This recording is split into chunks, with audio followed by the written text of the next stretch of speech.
Dear colleagues, dear guests, I suggest we start today's conference. And let me first warm welcome you in this event. All of you, my colleagues, media representatives, our experts that are attending and accept our invitation. I'm very glad that Socialists and Democrats are really hosting this event today, discussing fake news. It's a very increasingly worrying global phenomena, but it's not a new. The new is maybe the spread, the fast spread of fake news through social media and internet. And it is actually, I would say, nothing else but manipulating readers with deliberately fabricated stories. As I said, there is a growing concern, and as Socialists and Democrats, we launched also a topical debate. It was the first debate in this institution in the European Parliament ahead of the summer holiday, where we already addressed the concerns and called the European Commission to have action. The new EU Digital Commissioner that is coming from our house, Maria Gabriel, just last week announced that she would set up an expert group to discuss and tackle the fake news. But at the same time, she added that it would be still premature to talk about tough measures or hard law on the EU level to deal with incorrect news reports often spread online. So the European Commission is also, after our calls, expected to announce measures that will set out common requirements for when firms should remove illegal content that is issued on their online platforms. And we have asked the Commission in spring to make sure that these measures are part of new binding legislation that will create common rules across the European Union. Both the tech companies, on the other hand, expressed already concerns that and warned that the new legislation should not limit an existing EU law that guarantees that they are not legally responsible for what people post on their sites. We have different practices in some member states, such as Germany. We saw at the beginning of this year the new legislation which social media firms can be fined up to 50 million euro if they do not remove illegal content from the and hate speech from the online. Some member states wish and are planning to follow this example. And fake news is actually quite an element in the deeper democratic challenge. I myself used to be a journalist. I attend many conferences discussing fake news and hate speech and trying to find out what can we do on an EU level to harmonize legislation and, of course, to somehow limit and abolish the illegal content. People also have extreme difficulties, especially if I look at the young generation. We had a statistic that 1/3 of young Europeans, the only source of the information is Facebook. And they have big difficulties to, of course, see or distinguish what is fake news and what is real news. Some media are having practices. We had an example of BBC or France TV during the election campaign that established critical media reporting, fact finders inside the media desks, how to make traditional media also playing the role to remain credible and to counter the fake news and hate speech also. So we have the very good speakers, the panel of distinguished guests. I'm happy to host all of you here. Joe Weidenholzer is my co-host. We have two working groups in an S&D working group on extremism and digital agenda, so we will together co-host this event in the afternoon. I will be moderating till 3 o'clock. Just the technical information, we have 4 languages available. You can follow in 4 languages. We have also a web stream of the event, so for those who will be watching us online, they can also follow. And the first speaker is sitting close to the computer, that is his name, Professor Mercier Arnaud, professor of political communication coming from Paris University, Panthéon-Assas, and holds a PhD degree on political science. He's also a president and chairman of the board of the website The Conversation France, and he conducts research on journalism, social media, and electoral context and political communication, and he has recently published Political Campaigning on Twitter, the EU elections 2014 in the digital public sphere. And the topic of today's your presentation is especially how to tackle fake news, hate speech during the election campaigns. In several member states, we had election campaigns, but there is still Germany coming. In my country, Slovenia, we have also in October presidential elections, so it will be very interesting to hear your experience, and especially how you did it in France. Please, Professor Mercier, the floor is yours. Thank you very much. I have chosen to speak in French because I am French, and it's authorized. So, fake news durant les... The recent elections in the EU member states and fake news is the subject I was asked to address. So to start to answer the question of the possible impact of fake news on national elections, I think we need to be very specific in the terms we use, because there's something that's very troubling, and that is the increase in the use of the term fake news, which is becoming far too synonymous with contested news, and actually is now flung at any adversary to decredibilize them.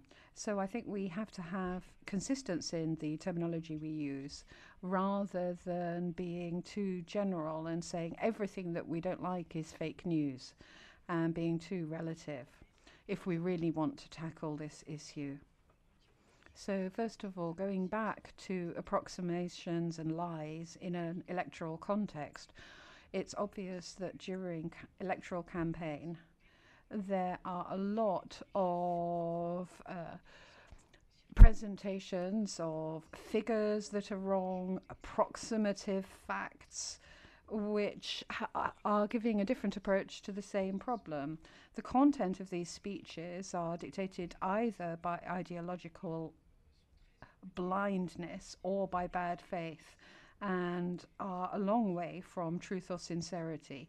And the views of adversaries are often simplified and caricatured and deformed. And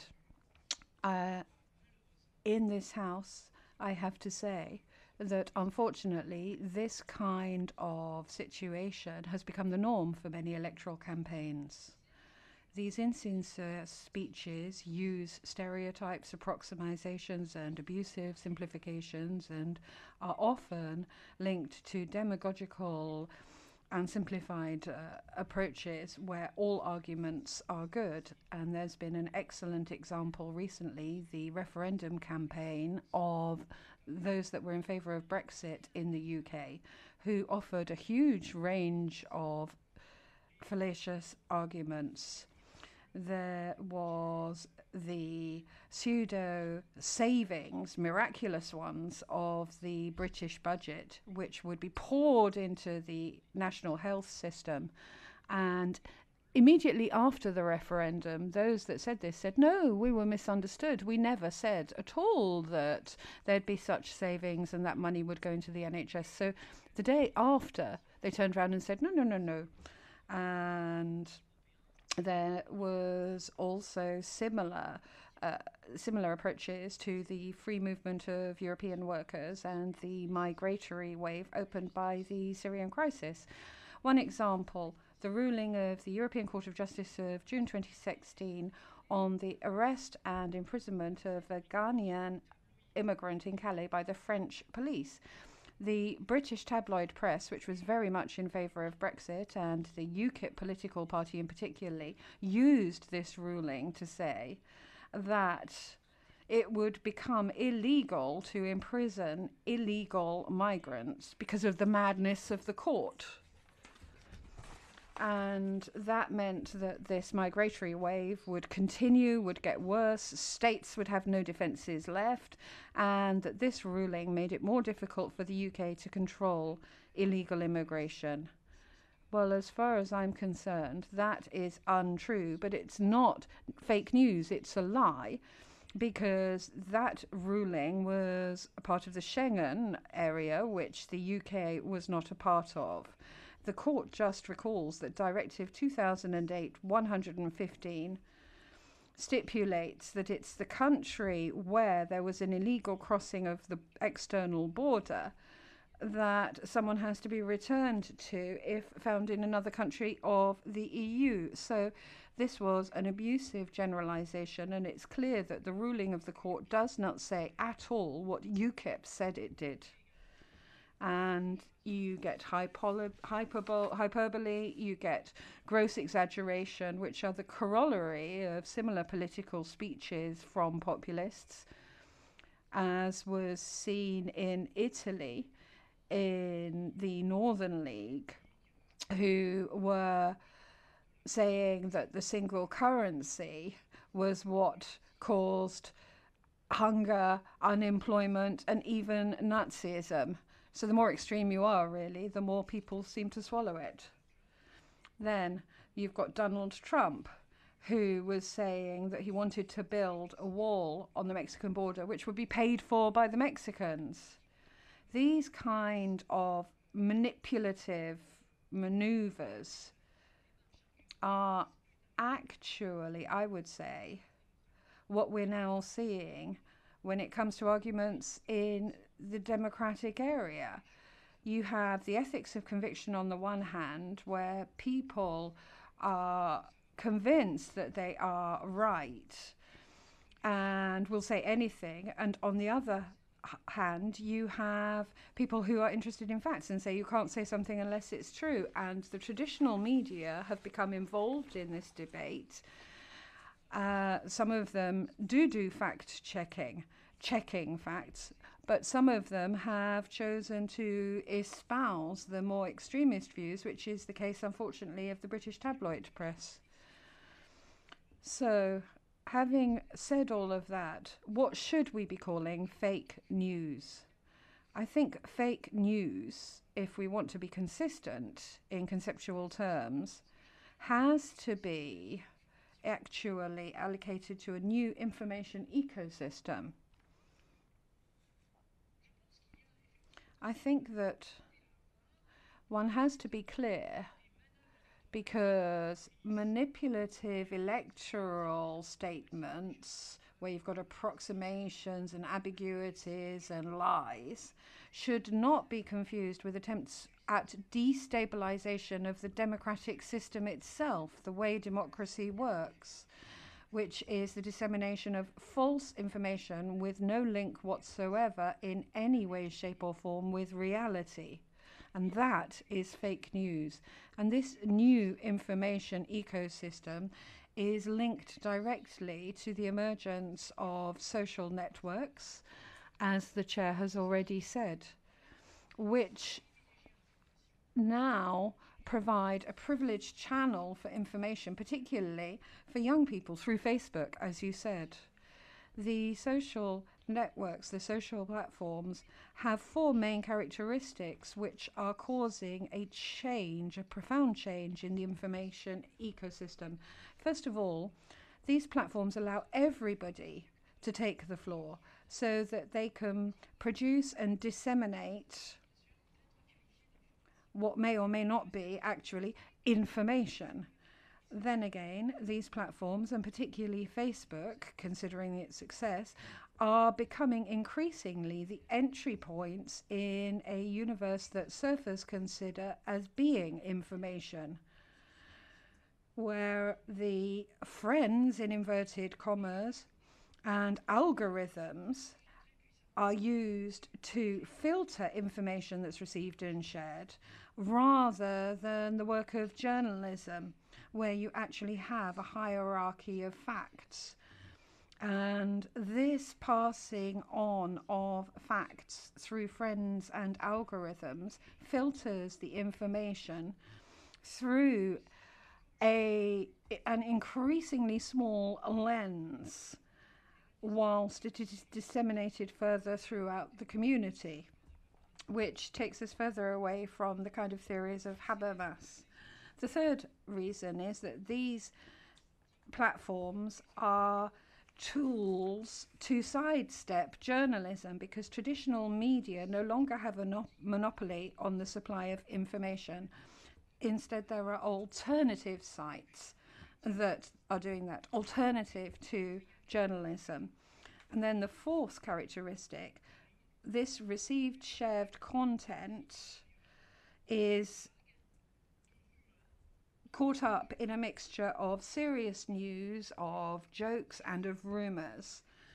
So, as a conclusion, the social platforms are diminishing the influence of traditional holders of knowledge and mean that everybody feels that they're authorized to produce qualified information and to disseminate that information.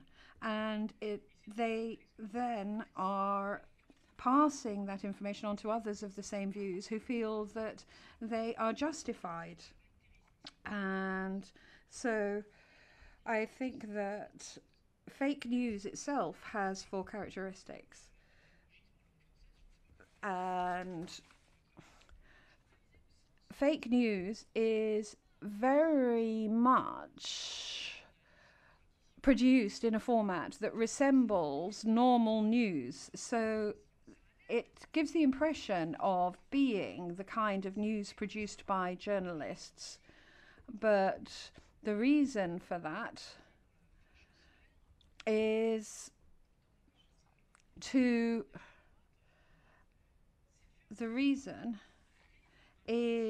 provide what is known by the extreme right as re-information, where you actually take the opposite view to the traditional media, which is considered to be both detested and detestable.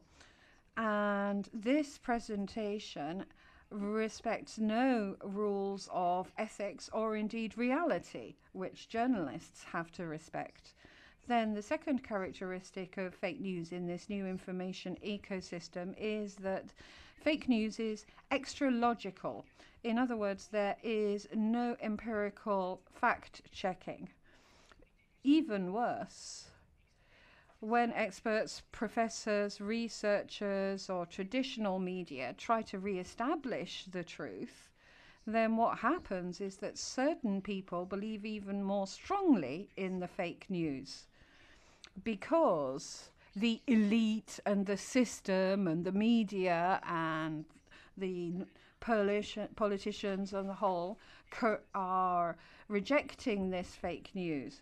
Because they are rejecting the fake news, that means that as they try to re-establish the truth, that's seen as proof that the fake news was actually true, because the impression is that it's upsetting the system. So those who consider fake news to be genuine information, they do that because what is said is different from what's in the straight media. Or people say, well, it's a plot. The media don't dare say this. They have to keep quiet about it. They've been made to keep quiet. Third characteristic, fake news is judged as being credible because it's commented on and disseminated on by the social networks and the communities there.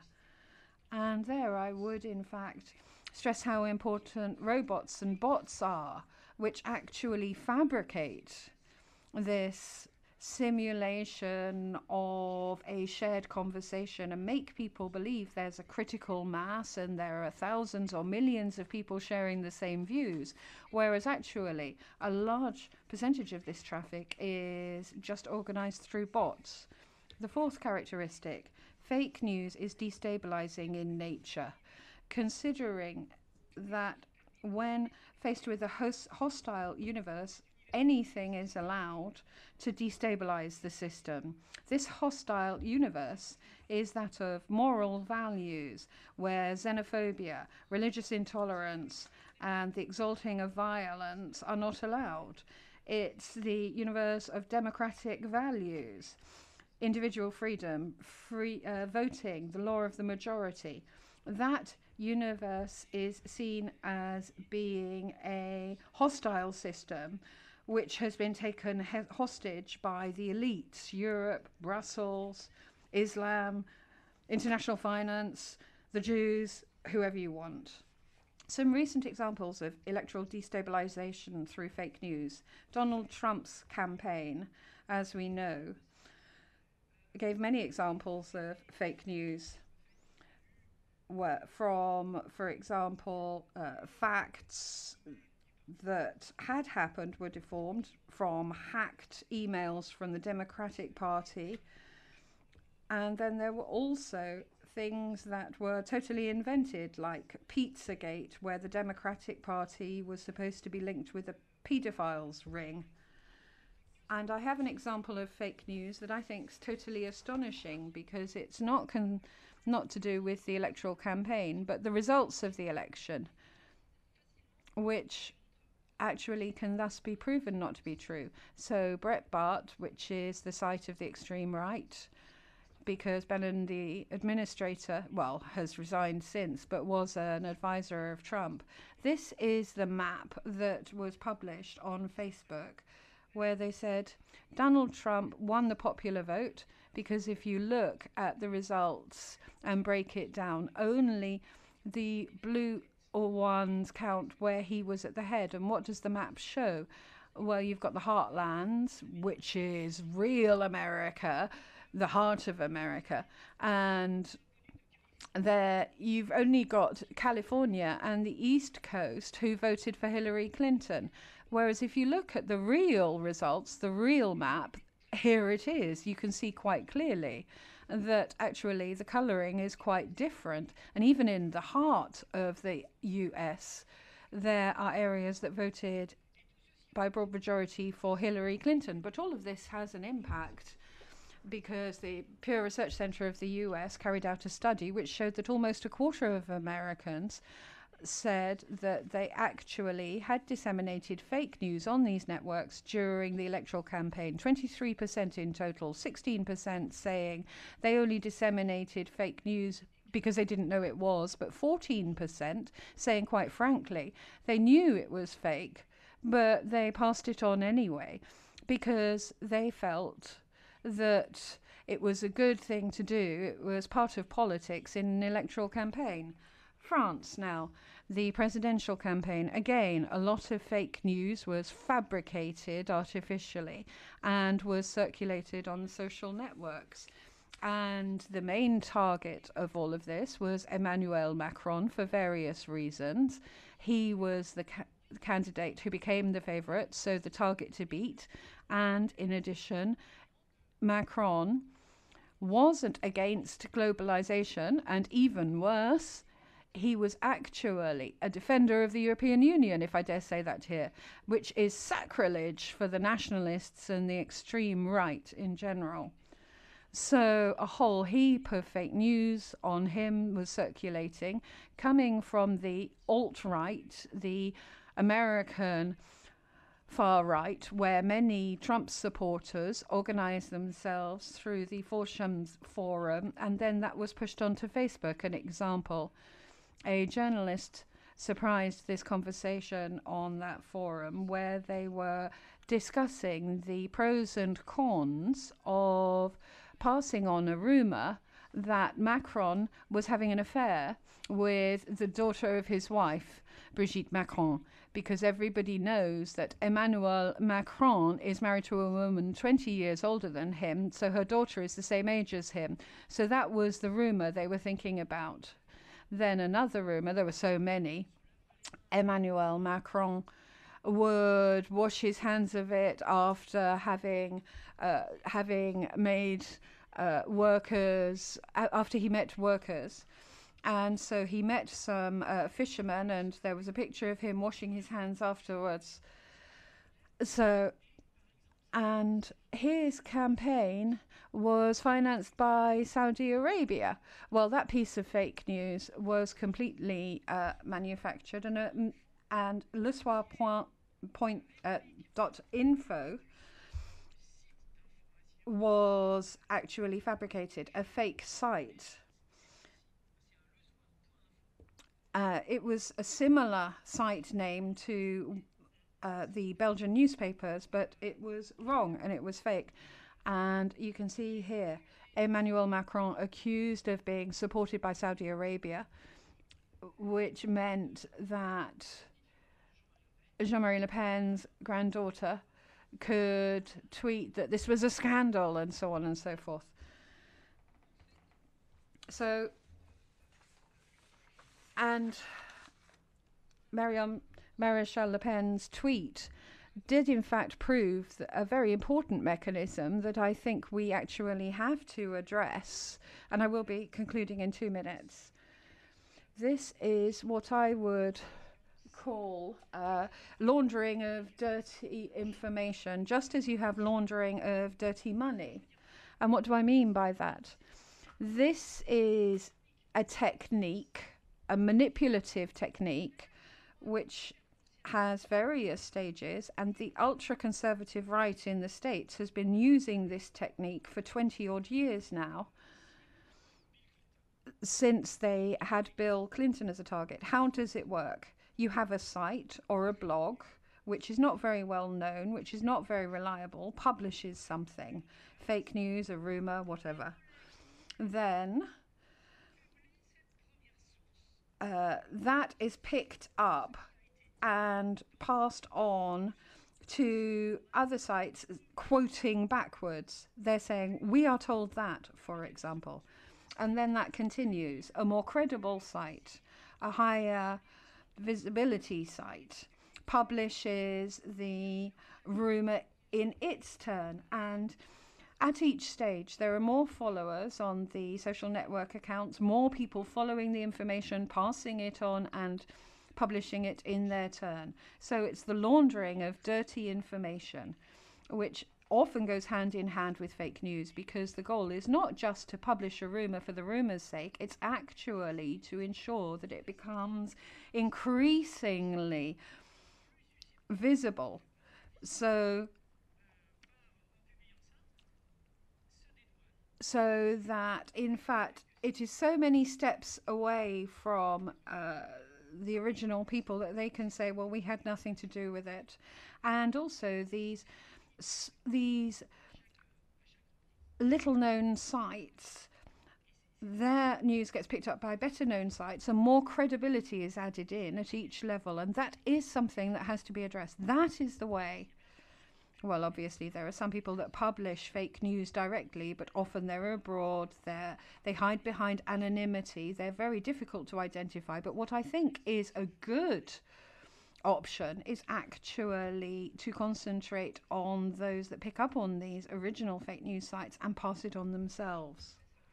Idea is, and we have planned time for questions and answers. So there is an opportunity, if you have a comment or a question to Professor Mercier, to signalize, raise hand. Yes, please, my colleague. Yeah. Thank you very much. My name is Maria Grappini. I am a member in European Parliament. I have very short question. What possibility will have to stopping these fake news? Okay, it was a very nice presentation, and I believe in your information, but what solution? Because for me it's very important. Yesterday evening I had one message for Facebook. Okay, Mrs. Grappini, congratulations because you have $1 million. I have here this message. And of course, ask me personal data to give money, no? It's crazy. And for democracy, it's very, very, yeah. We have election, and the citizen has this information, of course, decide. after read a lot of information, and in my opinion, we have, it's possible it's not true. I don't have statistical data, but we have majority fake news, not real information. And for special, for a political person, it's very difficult when we have discussion with people, because, okay, but I read, it's true, it's here. And sorry, what solution we'll have? Not for you only, it's this answer. Okay, thank you. Is there some other question? No, you will. Just if I may add, because I think it's a very good point Maria made, and maybe I can just a little bit broaden the question. We are all politicians, occasionally or more often, it depends, subject of fake news in the media, quite often. I personally too. And we often have discussions with the journalists or with the experts, I myself, how to react. Very often you get the answer, better you don't react and then the news will disappear. Yes. Then it's another theory. You can, of course, if there is a clear media law, go by articles and ask for dementi, and this goes more difficult. You can go with the court, or you can go with the cynicism and humor. What would be your answer? Sorry. First of all, I think that one way is to responsabilize more the platform like Facebook, Twitter, etc. On the fact that they are not more just a platform. No, they are media. They became media. They became media because more and more people use it as media, as a way to enter on the world of information, of news. So I think that the first answer to the coming from Facebook and Twitter, saying it's just a question of freedom of speech, etc. It's not accurate now, because they have begun to change their mind, and we will hear them. But I think that it's very important also to integrate on school, for instance, the fact that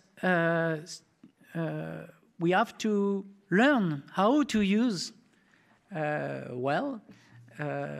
this kind of platforms for news. Also, it's another way.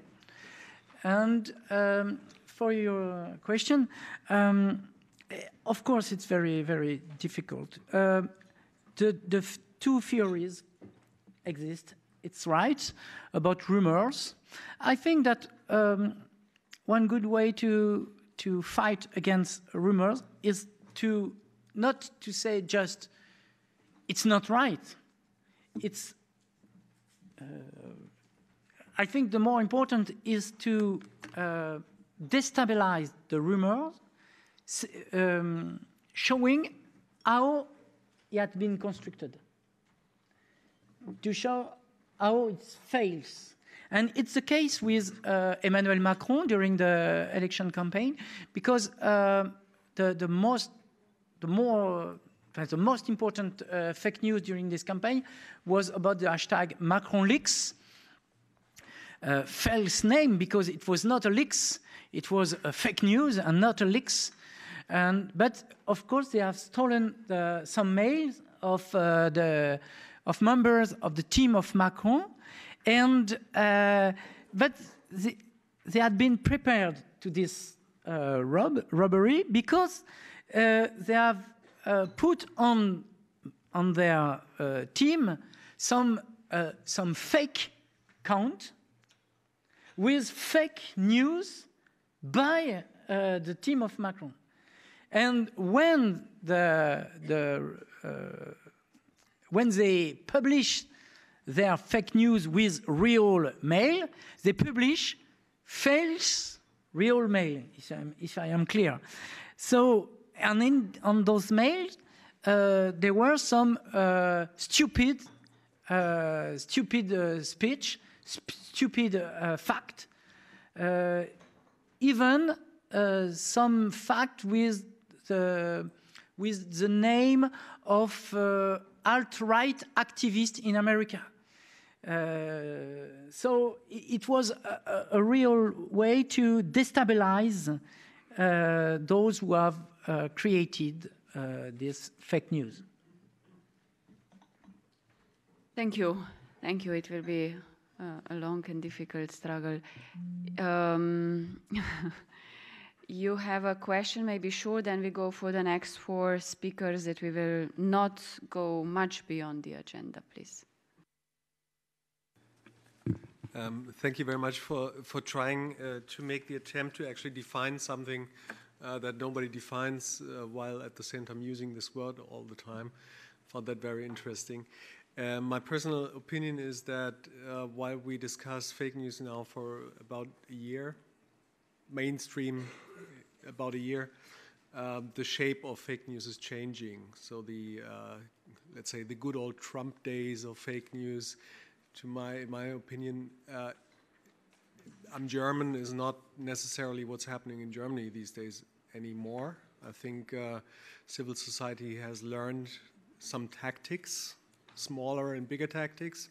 You know, the journalists that stand up in the press conferences and confront Mr. Trump with lies, that's a tactic, as well as fact-checking mechanisms, all these kind of things.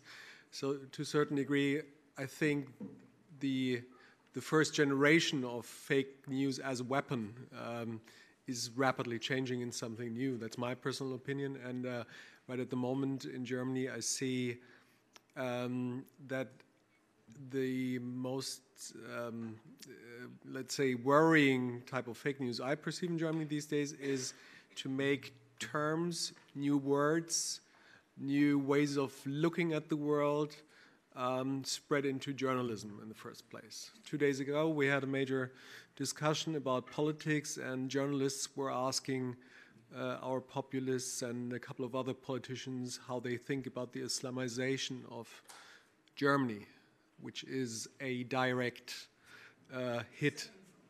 Yeah, that's the way how that works. The guys in the Mediterranean Sea, the identitarians who were actively trying to turn the word NGO into like synonymous for people, you know, trying to make people flee for money from Africa. That's what I'm talking about, and I think especially journalists should be very, very, very aware of their responsibility here.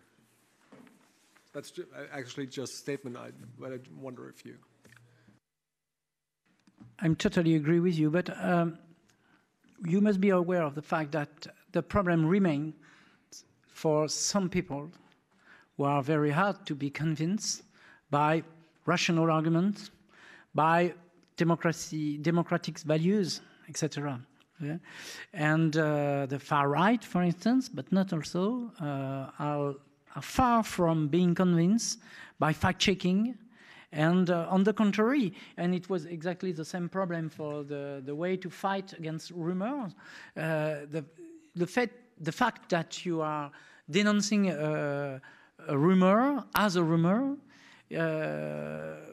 convince certain person of the reality of the rumor. So it's not so easy. Of course, you are. I'm sure you are totally right. We learn each other of the precedent elections, and I think that for Germany, you benefit from Brexit, from Trump, from France, and it's great for you.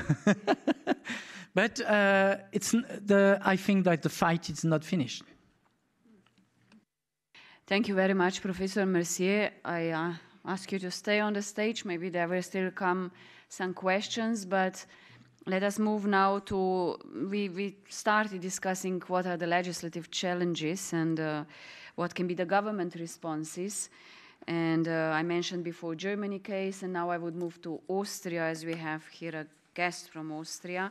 This is Ingrid Brodning, the Austrian Digital Ambassador to the European Union, and I would just immediately pass you the floor. And as we have approximately half an hour, and again, question and answer session, if you can keep 4 of the next panelists in 5-6 minutes would be better, even less if possible. Thank you.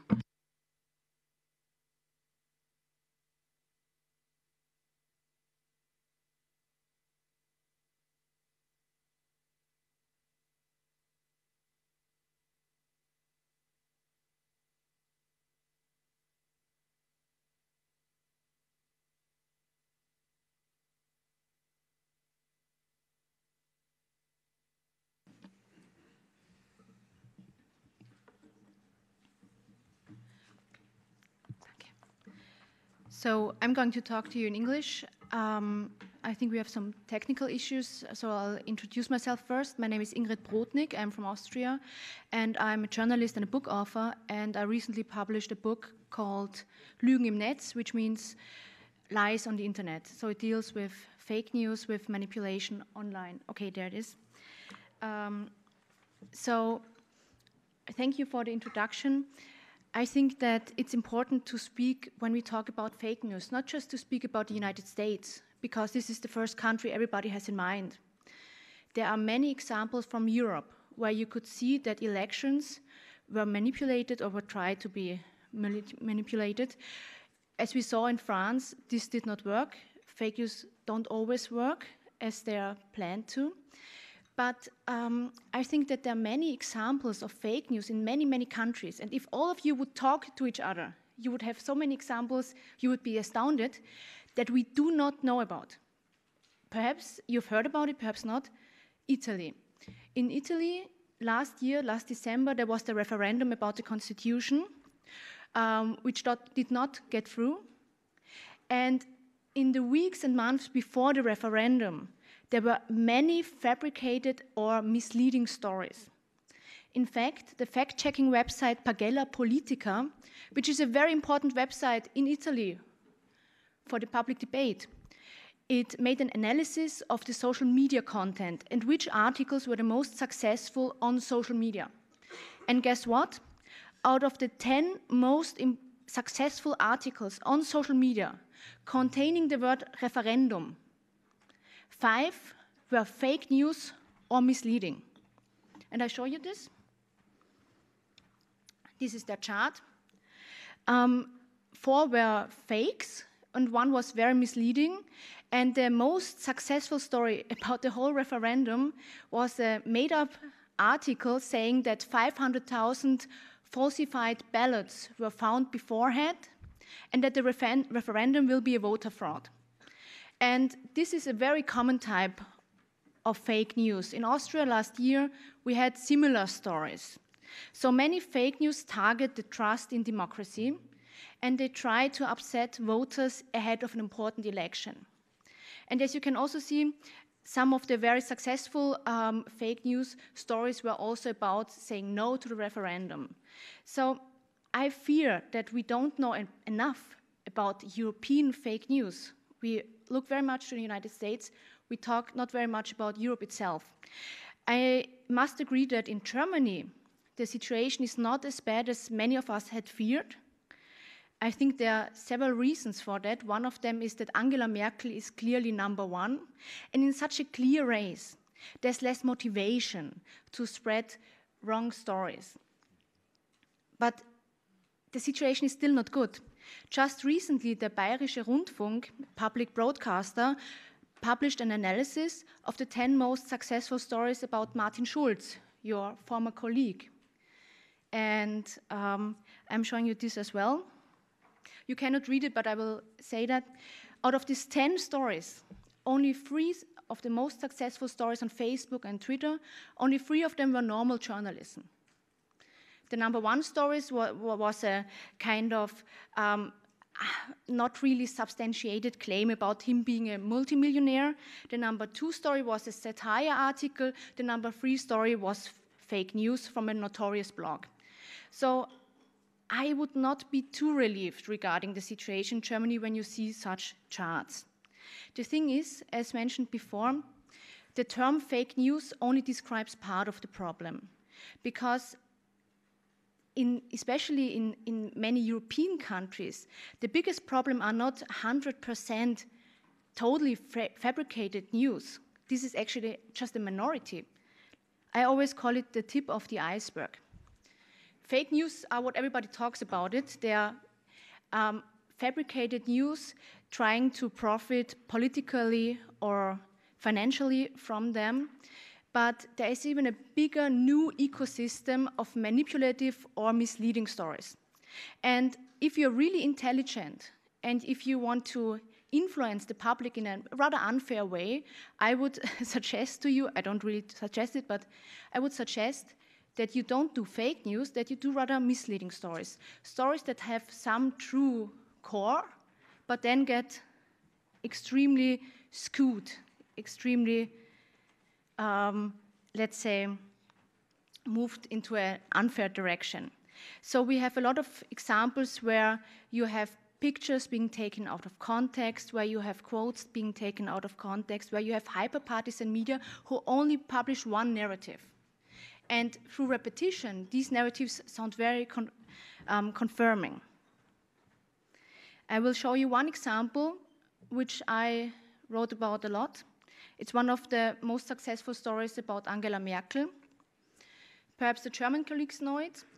It was a story saying that Angela Merkel hopes to bring in 12 million immigrants, and it got 39 reactions, like likes, reactions, comments, shares, so it was a really high engagement rate. It was one of the most successful stories about Angela Merkel in the last year. And of course, this story is nonsense. It's not fake news. Why? Because there's some truth to it. The article has many false claims, like there's a secret paper celebrating mass immigration. Actually, there is a paper they're quoting, but they're quoting it completely wrong. And the headline in itself, that Angela Merkel is hoping to bring in 12 million immigrants, is wrong. There's no such quote from her. Actually, that's funny, because you had an example of the Daily Express. This story is also kind of like the follow-up to the Daily Express, a British tabloid. They had an article claiming that Merkel's government is hoping to bring in 12 million immigrants, and they had this quote, and then you read the whole article, but this quote isn't in there. Actually, this quote is nowhere because it doesn't exist. So we have these exaggerated headlines with claims which are not true, and then you have another, in that case, Austrian outlet who publishes such a story and is extremely successful with that. And I show you this to show that the huge field of misinformation is much more than fabrication. It's often misleading. So I would like to talk to you about two things. Why are such misleading stories so successful, and what can we do about it? Because we're also talking about the legal situation. So first of all, what can we do? What is the reason for that? So you might have recognized that when you're a politician and there are false stories about you, who believes those stories? Most often the voters who don't like you anyway.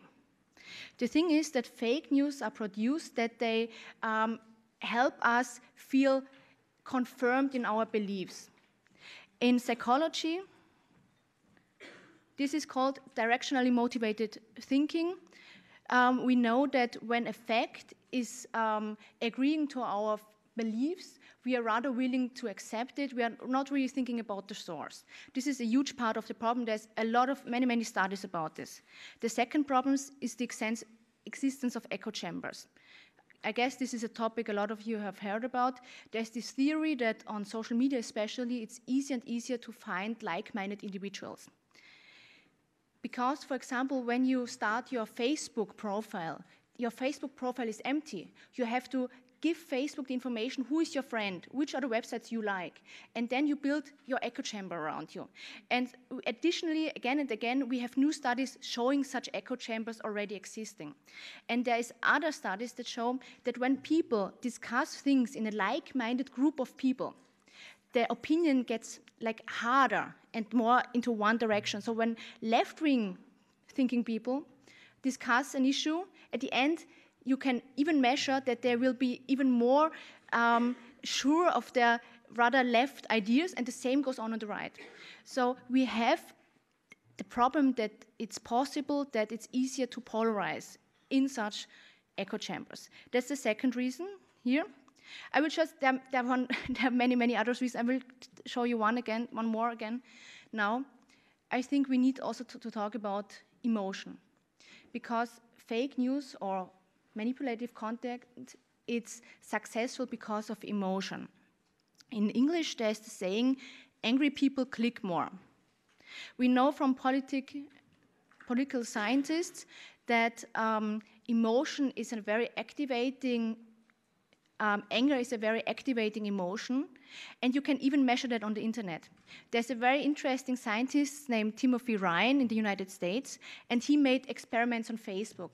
He put advertisement online on Facebook and saw to which advertisement on Facebook people reacted. It was political ads.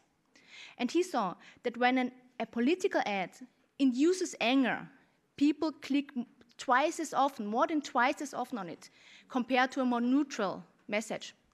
This means when you are a political party or a new medium, it's very intelligent if you spread anger, because you will have more reactions.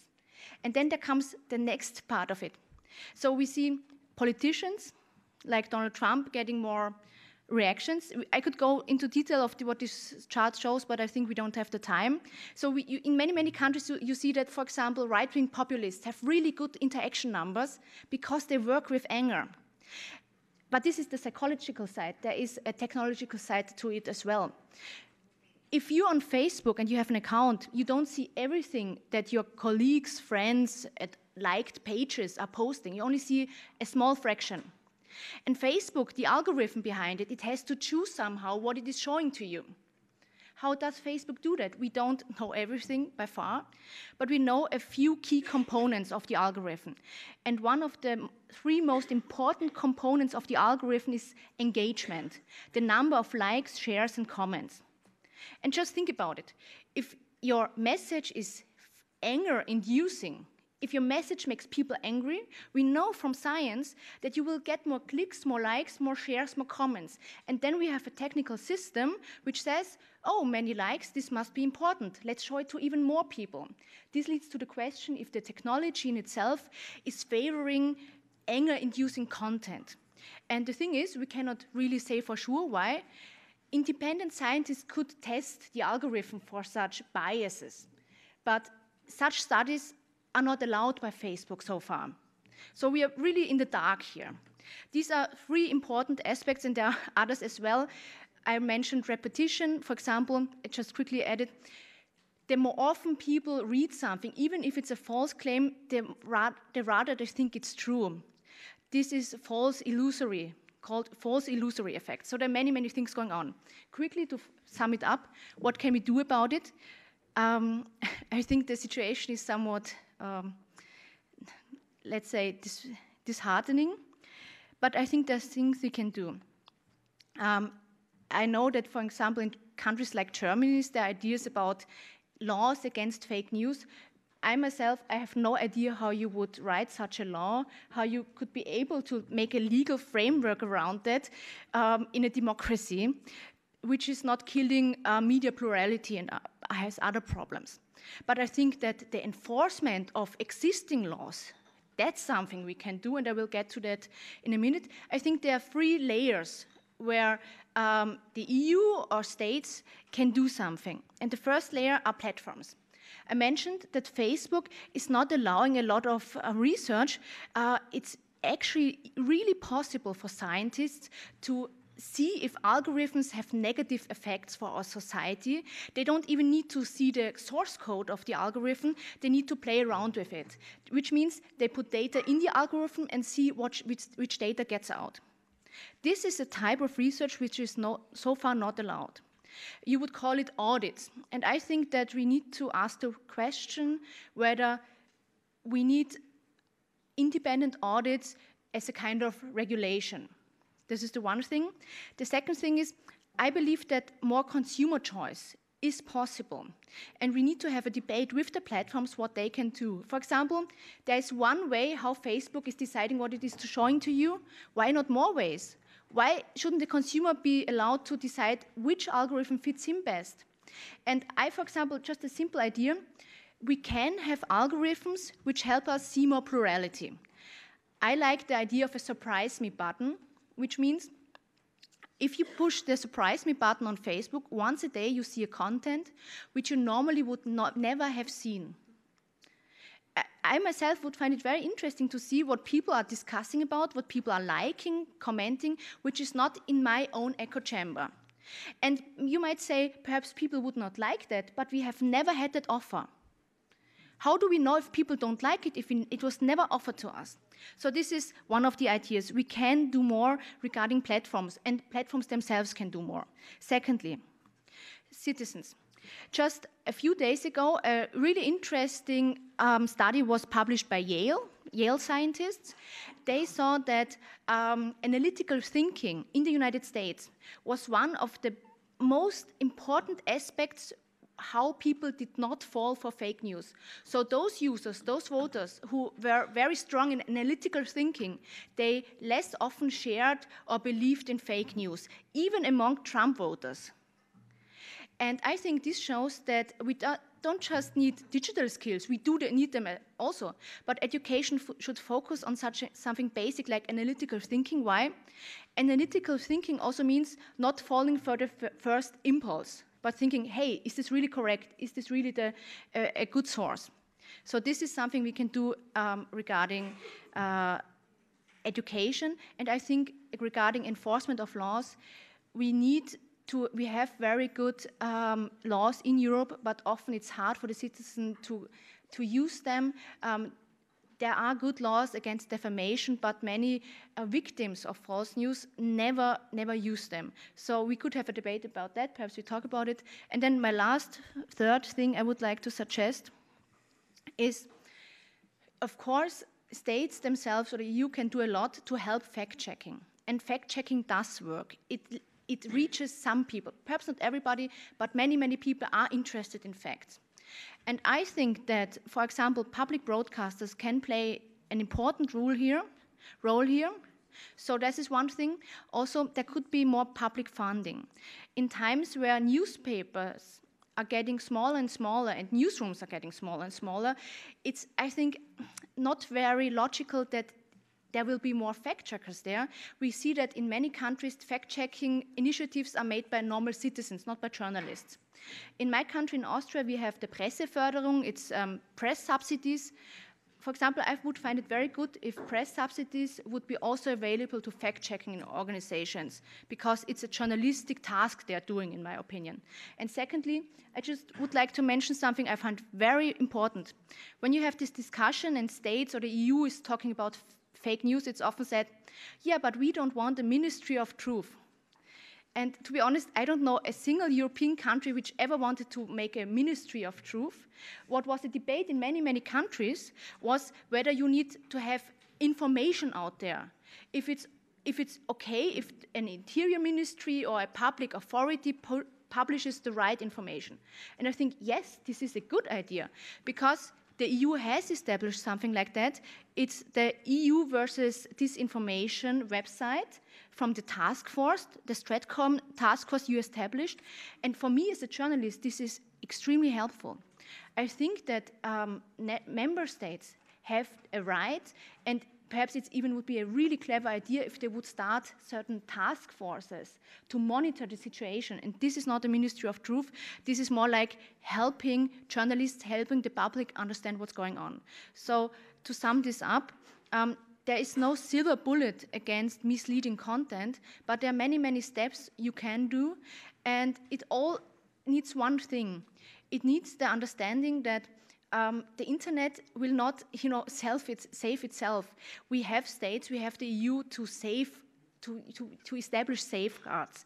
And at this moment, there's this debate: should the state keep out of it? Should we not regulate platforms at all? For me, this debate does not make sense. In Europe, there's like every industry is regulated in some form or another. Why should the internet be the only place where we don't do that? I think it's necessary to have states which make sure that victims get enough help by the state, and which make sure that our democracy is not under attack at least not too much, at least not in an extent which we could do something about it. So that's my input. Thank you. Thank you, dear Ingrid. I think that was very, very useful also. I wish I could, I don't know if that is some access to the document you were presenting, but if maybe you can share it, would be useful. But now we will have directly a view from Germany. So from There is a question. we have to put all 4 speakers and then we'll go to question and answer. Christian Meyer-Seitz, Federal Ministry of Justice and Germany, Head of Unit, Consumer Policy in the Information Society, Telecommunications and Media Law. I will immediately pass you the floor, not waste too much time, and maybe you can already react to some ideas and suggestions of Ms. Brodnik. Thank you.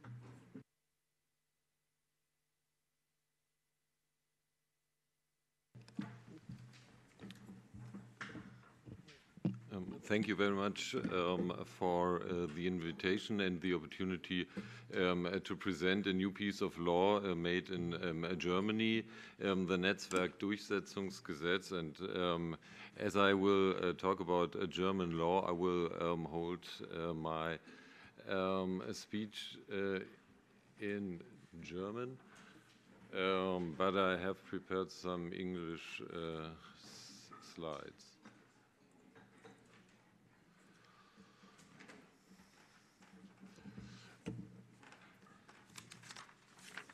Im September 2015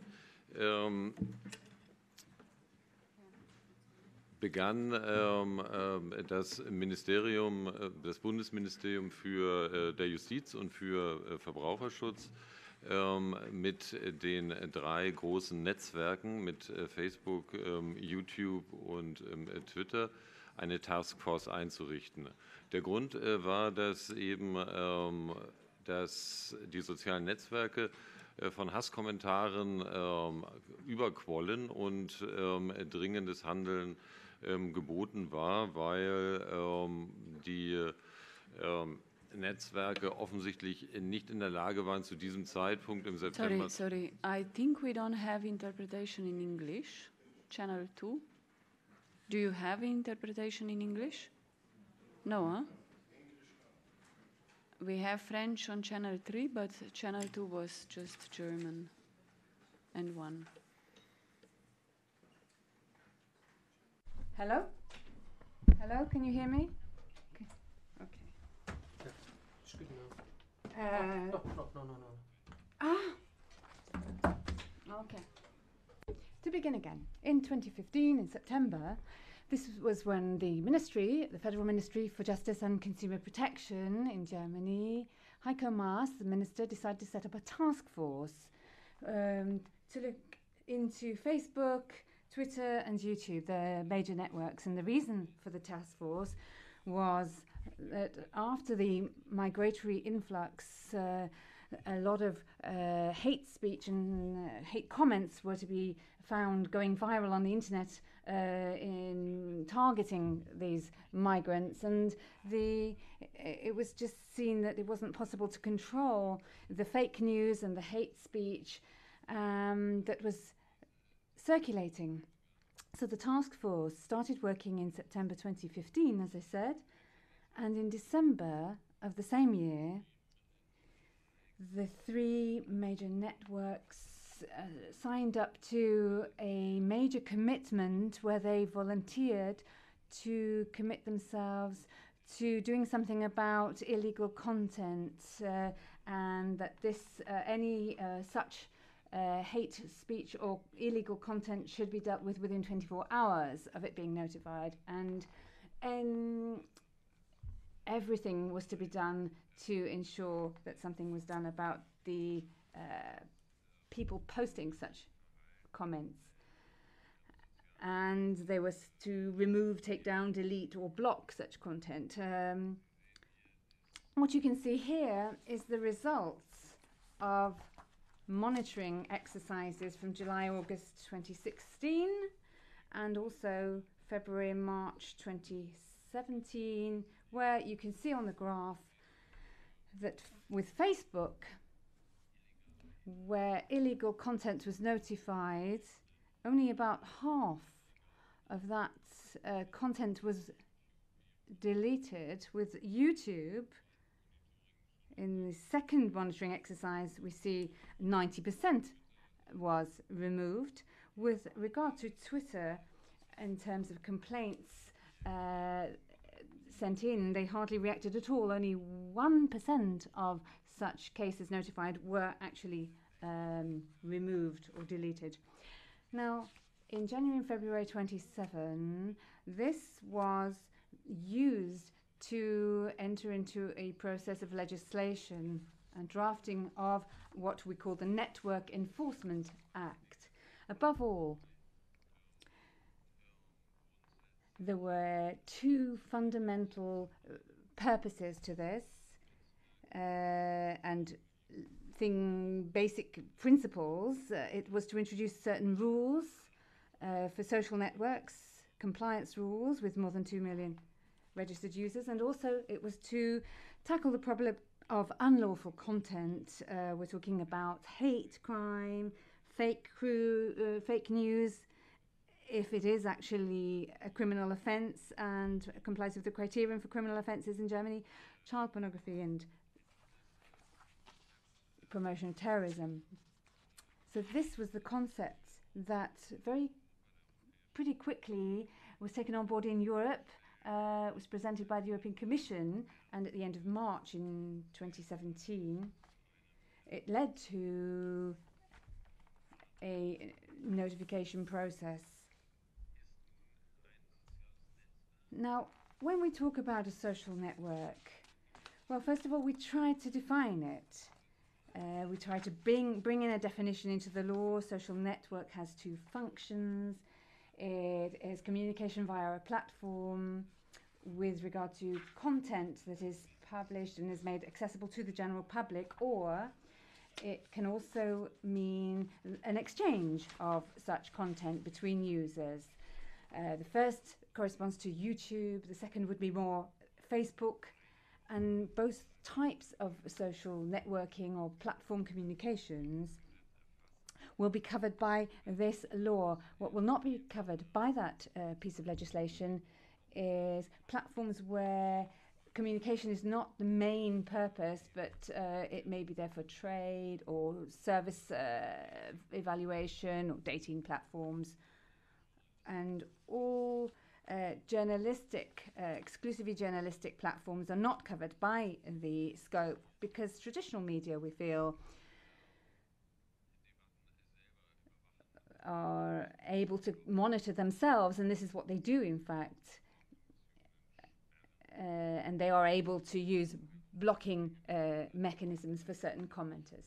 And certain messenger services are not covered either, because these are not communication platforms per se, but they are about individual communication.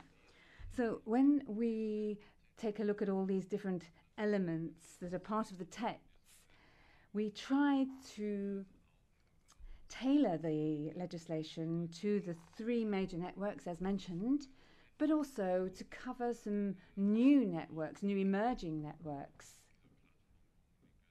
which offer this kind of platform communication and therefore have the ability to strongly influence public opinion. You'll be wondering now, what's new?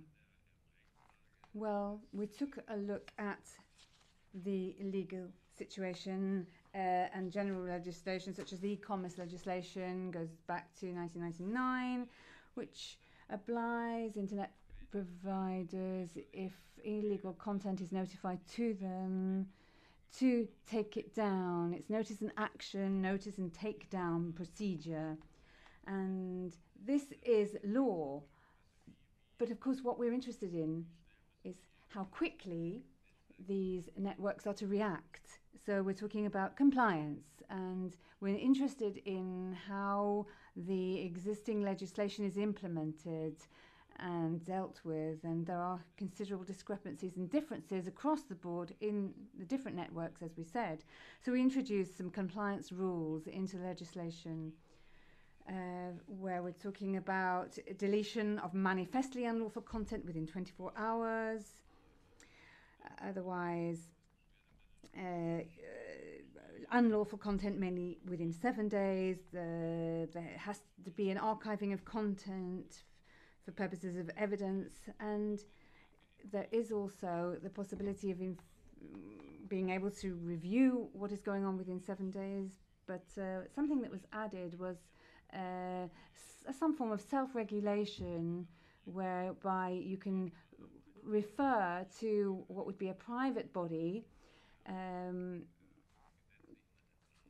which has a legal framework, and they are independent bodies from a legal point of view to take a look at difficult and tricky cases, and social networks therefore are no longer liable if they go with the decision taken by the body that is subject to this rule on self-regulation. So we have to distinguish between what is manifestly unlawful content and must be removed immediately, and more difficult cases where we cannot necessarily decide without checking how unlawful this is. It may, for example, be about fact-checking. With fake news, this is the case.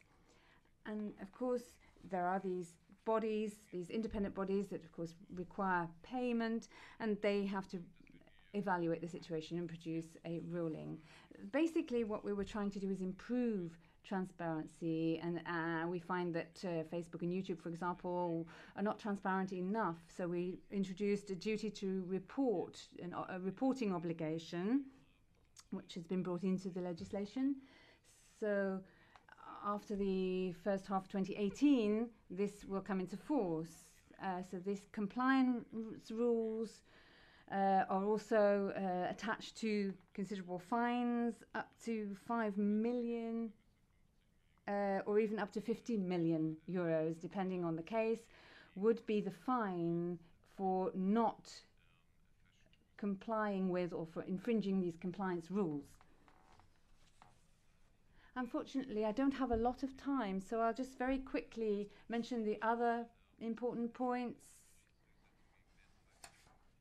Now, when we're talking about complaint procedures with these social networks, it's always been very difficult because there is nobody, no agent or person responsible for receiving service and information requests, and this has now been made obligatory.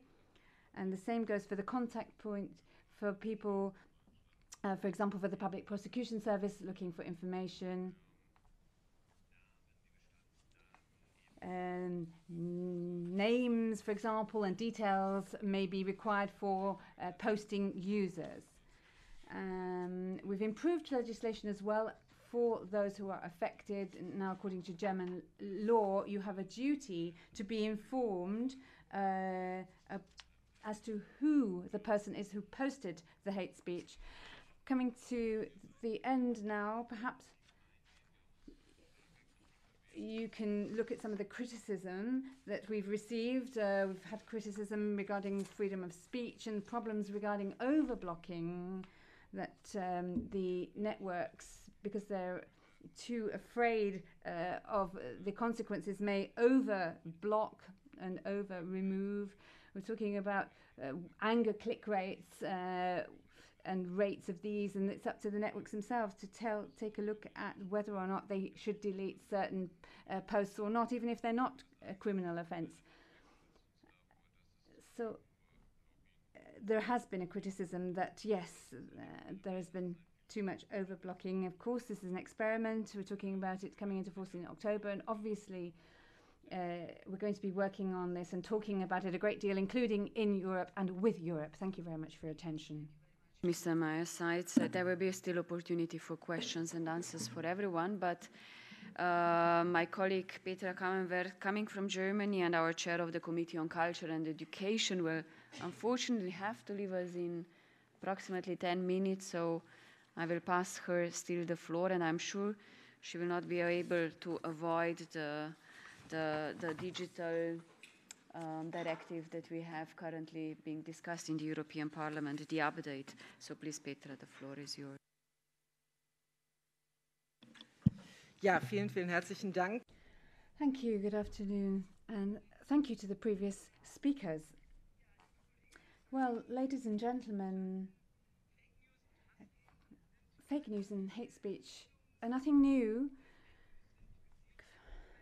And we're talking about fake news, which is deliberately erroneous information, fabricated stories circulated throughout various media, in the newspapers, and sometimes it's just pure propaganda. In the digital world, we have these are further strengthened by social bots. We've already talked about the way in which this type of fake news can then be duplicated and increased in volume, which basically is far more powerful than the traditional, conventional forms of media communication, which means that platforms are really leading the market here.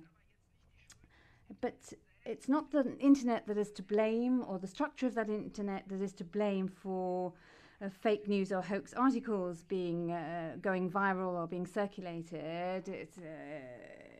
It's not as simple as that. It is therefore not up to us to talk about repression only and measures to repress, but I would say there are three basic pillars.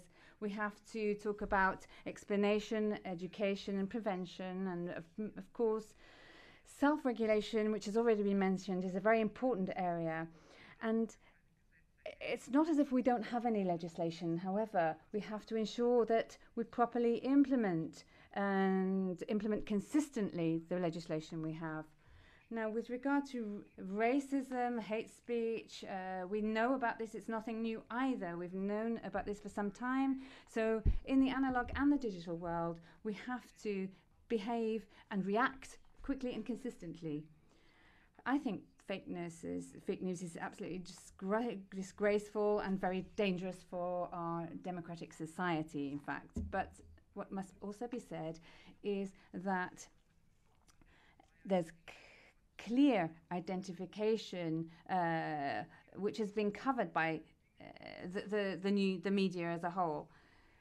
Now we have to understand that there is protection of people's opinion, protection of certain freedoms, and we still have this in place, which is an asset which is part of all our constitutions. It's in the Charter of Fundamental Rights of the European Union. It is a basic right and freedom, and in all discussions and debates we have to take this into account.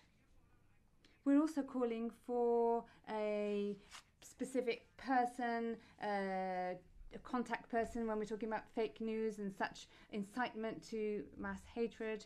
I think we can improve our procedures here, our notice and take down procedures.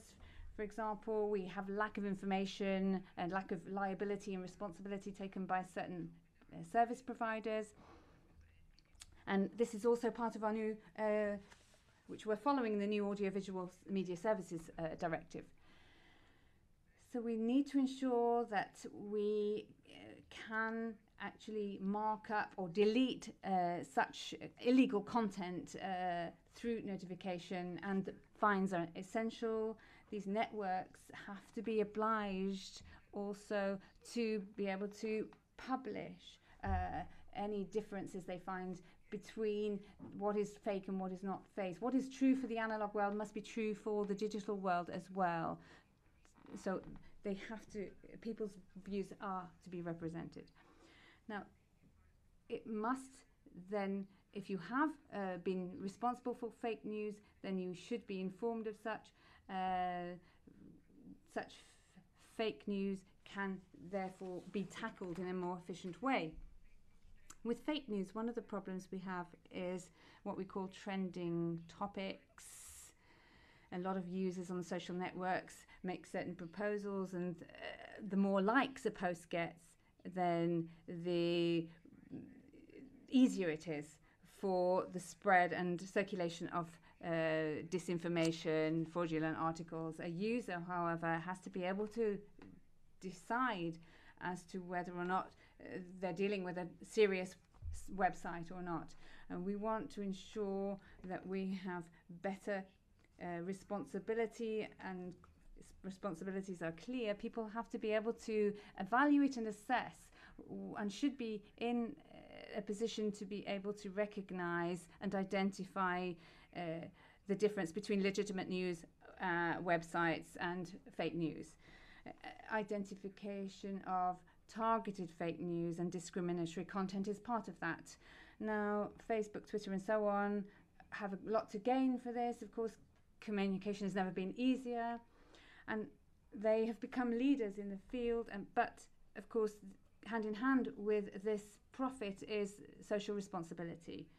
So we have to be cautious in taking decisions. We mustn't allow the social networks to take the responsibility alone. This would be a distortion of the rule of law, and it would really undermine the rule of law if we were to say this form of action would be privatizing censorship, if you will. And in Germany, there has the new legislation, as you've just heard, on the enforcement law. We've just heard from the representative of the Federal Ministry of Justice that we had considerable debate in Germany, and many people have actually claimed that this particular piece of legislation goes against EU law, and we will probably have to continue with this discussion. It is important that we talk about people's dignity and the need for the state to do something about infringements of these fundamental rights. We need, however, not sharper rules and laws, but we need supervisory bodies and prosecution authorities to behave in a stricter manner, and also greater protection of those affected, as well as improving procedures and speeding up procedures. More must be done for those affected by such fake news to be able to be protected and have their cases dealt with as quickly as possible by the law enforcement authorities. Now, this would also ensure that providers continue to have a certain responsibility. As I said, there is a lot of responsibility within civil society as well, which providers have to understand. Although at the end of the day, I would say that a proper legal procedure and court must be responsible for the final decision, because it is very difficult sometimes to understand what is covered by freedom of opinion and what may be something that is propaganda which goes against human dignity. Only a court can finally judge, and I don't think we should take things too far. There are clear questions that can be easily answered, but there are always those marginal cases, those cases that are tricky and raise too many questions. And I wouldn't like us to rush to remove or take down content from the web which should be covered by freedom of opinion. And we really must respect the rule of law. So digital pictures, knowledge about the background, this is as important as anything else in fighting against fake news and against hate speech. I think the criminal procedures in place are sufficient, that we have, for example, criminal offences. Fake speech is considered discriminatory speech. Incitement to mass violence is considered to be a crime in Germany. The self-regulation issue is another building block here. And in terms of measures that I have already mentioned, I think it can be a very useful tool for the service providers to take on greater responsibility as well. But also, as I said, we mustn't allow privatization of certain powers that lie with the state. We must always be certain, if there is a doubt, that the rights of the users are protected on both sides, and that the procedures of the rule of law always have the last word when we're talking about cases that cannot be decided so easily. So we have an interface between fighting against fake news and hate speech and protecting fundamental rights. And we must keep that balance. Thank you very much for your attention. I know you have to run now, and as we are running also behind the schedule, we have now finally the representative from the European Commission, Paolo Cesarini, head of unit DG Connect, European Commission Media Convergence and Social Media Unit, and we'll hear also the European Commission's perspective, and then we come to question and answer, please. Thank you.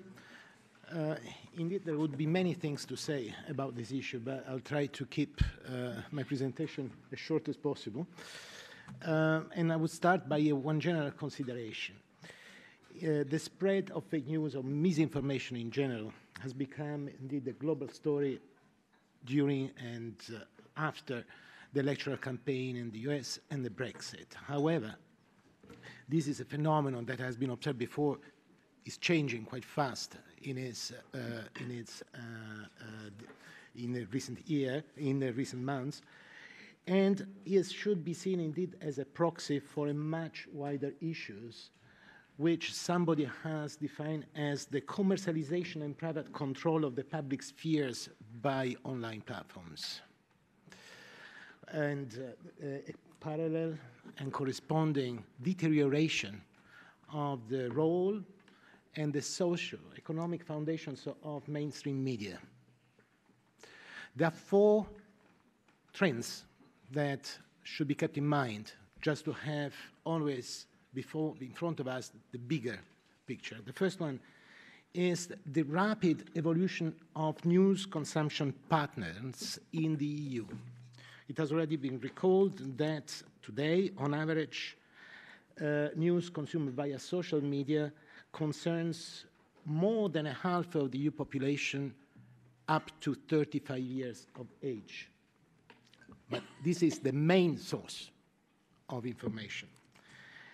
Third-party platforms, which include social media, search engines, news aggregators, and mobile alerts, are reaching 68% share of the new online distribution.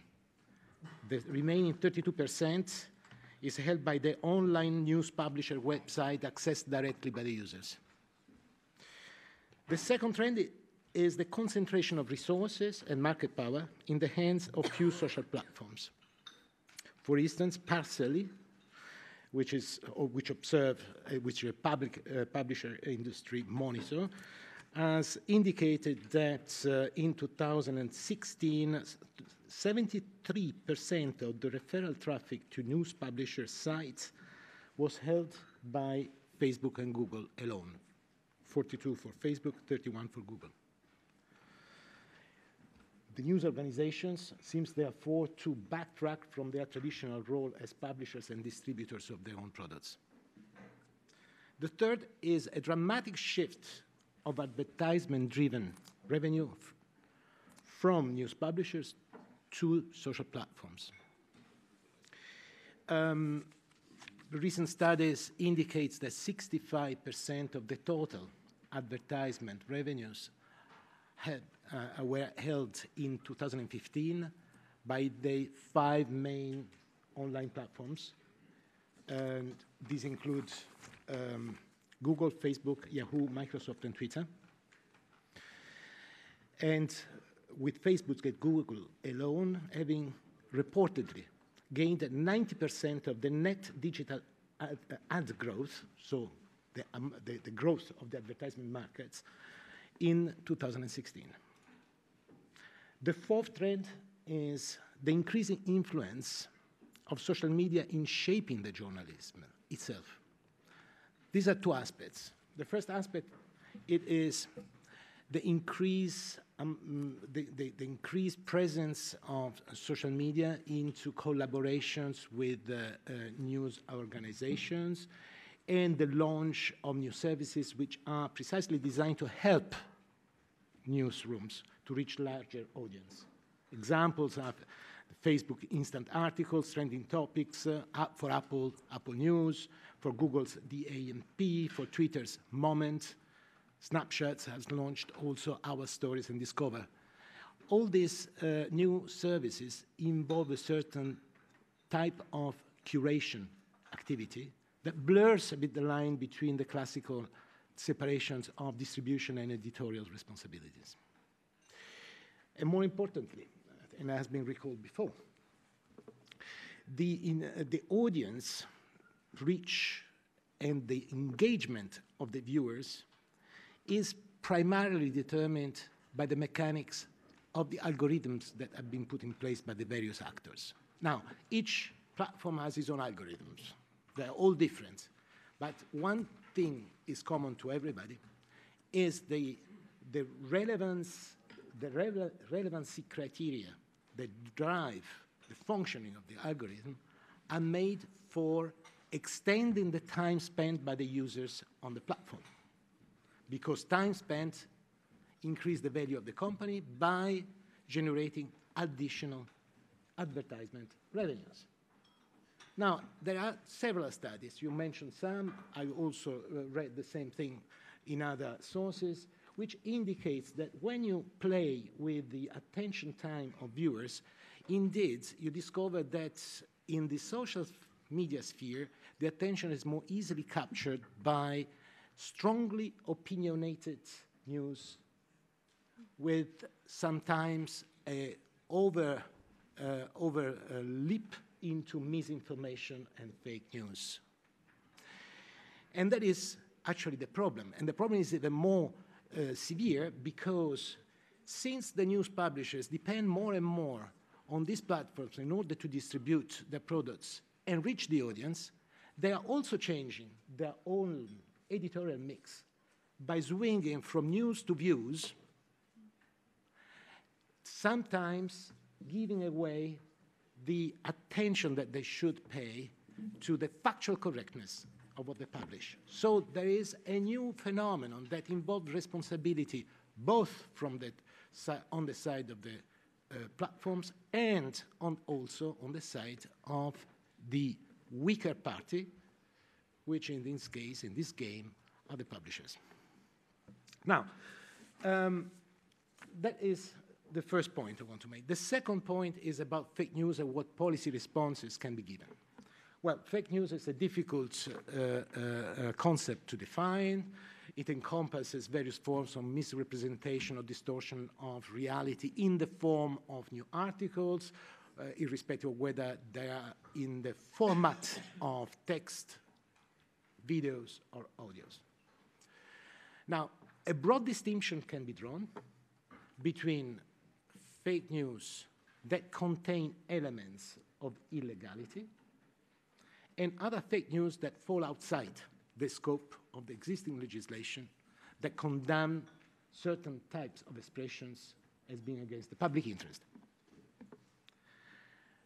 So as regards the fake news that embed illegal content, I think the examples have already been quoted, hate speech, incitement to terrorism, incitement to violence, and child abuse, but national laws add to this list by including, for instance, defamation, libel, denial of Holocaust.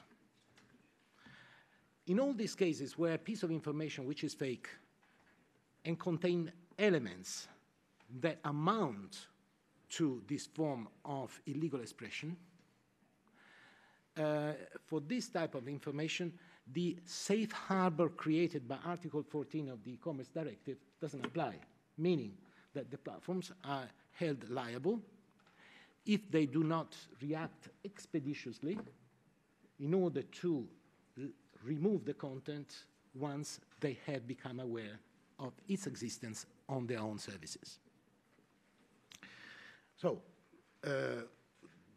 the implementation of this exception has been then operationalized through a mix of hard and soft legislation, through, for instance, in the context of hate speech, through a code of conduct, which has been signed last May 2016 by a number of platforms, and backed by harder legislation, like in this case, the Council framework decision on combating certain form of expression of racism and xenophobia by means of criminal law.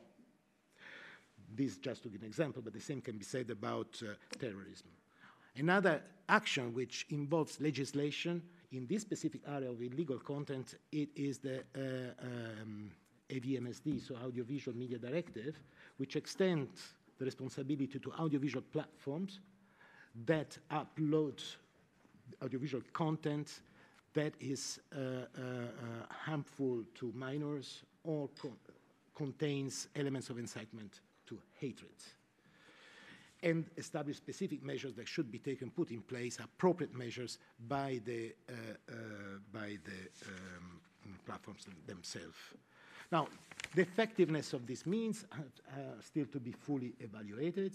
However, the Commissioner has committed to improve their effectiveness, and by the end of the year will make his views known, how to best how to enhance the procedures for take notice and take down procedures, and to better clarify the scope of the liability for platforms. So work there is ongoing. Now, third point, what about fake news that do not constitute illegal content? Well, here the story is very much more complicated. Again, I don't want to enter into definitional issues at this stage. Many things and many examples, useful examples have been made by previous speakers. What I would like simply to stress that irrespective of the definition that needs to be made at a certain point, and somehow needs to be made, about fake news that do not constitute illegal content, I think it's generally admitted that the design of a comprehensive response, policy response, must reflect the specific roles of the main actors, meaning social platforms, news medias, and users, define their responsibilities, and by taking into account a number of guiding principles: freedom of expressions, media pluralism, but also the right of citizens to have access to diverse and reliable information. This, by the way, has been implicitly recalled in the resolution of the European Parliament on the 15th of June of this year. In practice, what has been done so far, it is what the Commission has been doing so far, it is to engage in a constructive dialogue with many social media. Certain practical solution, pragmatic solutions have been put in place, they have been recalled. The main ones consist in depriving the fake news websites from the advertisement revenues that they generate through clickbait techniques. The second has been to developing flagging mechanism for fake news using both users and trusted flaggers organizations, combined with fact-checking carried out by independent third parties. Thirdly, experiments are going on with warnings and labels aimed at raising awareness of users about certain stories which are fake. And fourthly, to close accounts of known fakers. There are some good things and some drawbacks. For instance, the follow the money approach for clickbaits seems to work to a certain extent. It's a bit early to say, but seems to work to a certain extent, but only capture a fraction of the phenomenon. Doesn't capture the whole range of misinformation which is going on online.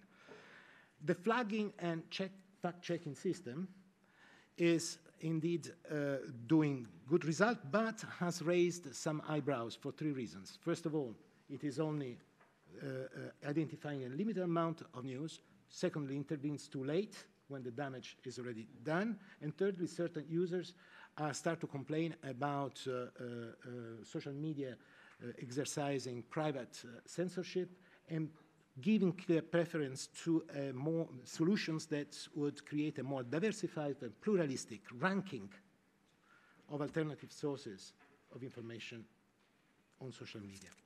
I think as regards looking now, and I conclude there, to the future, The Commissioner has, the last week, clearly stated her commitment to carry out a multi-stakeholder engagement process. And it is important to bear in mind that 3 lines of actions are certainly, or 3 lines of discussion need really to be developed in this framework. One is how to improve, building upon what the social platforms have already done so far, what improvements can be actually brought forward. And certainly here there is a number of things to be taken into account. We need to improve the content verification systems, including through more advanced automatic tools. We need to foster effective methods based on network analysis techniques, for instance, that enable an early detection of false narratives, a containment of the virality of these narratives, an identification and an unmasking of the sources and the nodal points, the influencers. And finally, to create practical mechanisms that enable the exposure of alternative sources of information without deciding what is true and what is false, avoiding, therefore, the syndrome of the Minister of Truth, but to increase the pluralism that users can benefit from by being exposed to a different source of information. This implies, and I conclude, something that it is critical, increasing the transparency and the accountability of the algorithms that operates not only in the commercial, they should operate not only in the commercial interest of platforms to raise advertisement revenues, but also in the interest of the users that are who are the holders of the data that enable those algorithms to function. Thank you very much. Now we have, we are running well behind the schedule. I apologize to the next speakers. If there are some questions to the panel, you had a question before, we'll try to wrap it in some 5 minutes and then change the panel.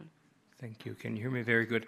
My name is Jan Kust. I'm with External Action Service here in Brussels, and I work in the unit called East Stratcom, Eastern Strategic Communications, which was mentioned by Mrs. Brodnik. Thank you for the mentioning of the work that is being done, carried out by the East Stratcom Task Force in the External Action Service under the auspices of the High Representative Federica Mogherini. Also, thank you very much to the Socialists and Democrats for organizing this event about an extremely important topic. I want to remind those present about the fact that since September 2015, a special unit in the EU's diplomatic service has been working specifically with countering disinformation coming from Russia, from the Russian government, disinformation that is systematically pushed and developed by a third state against the interests and the values of the European Union.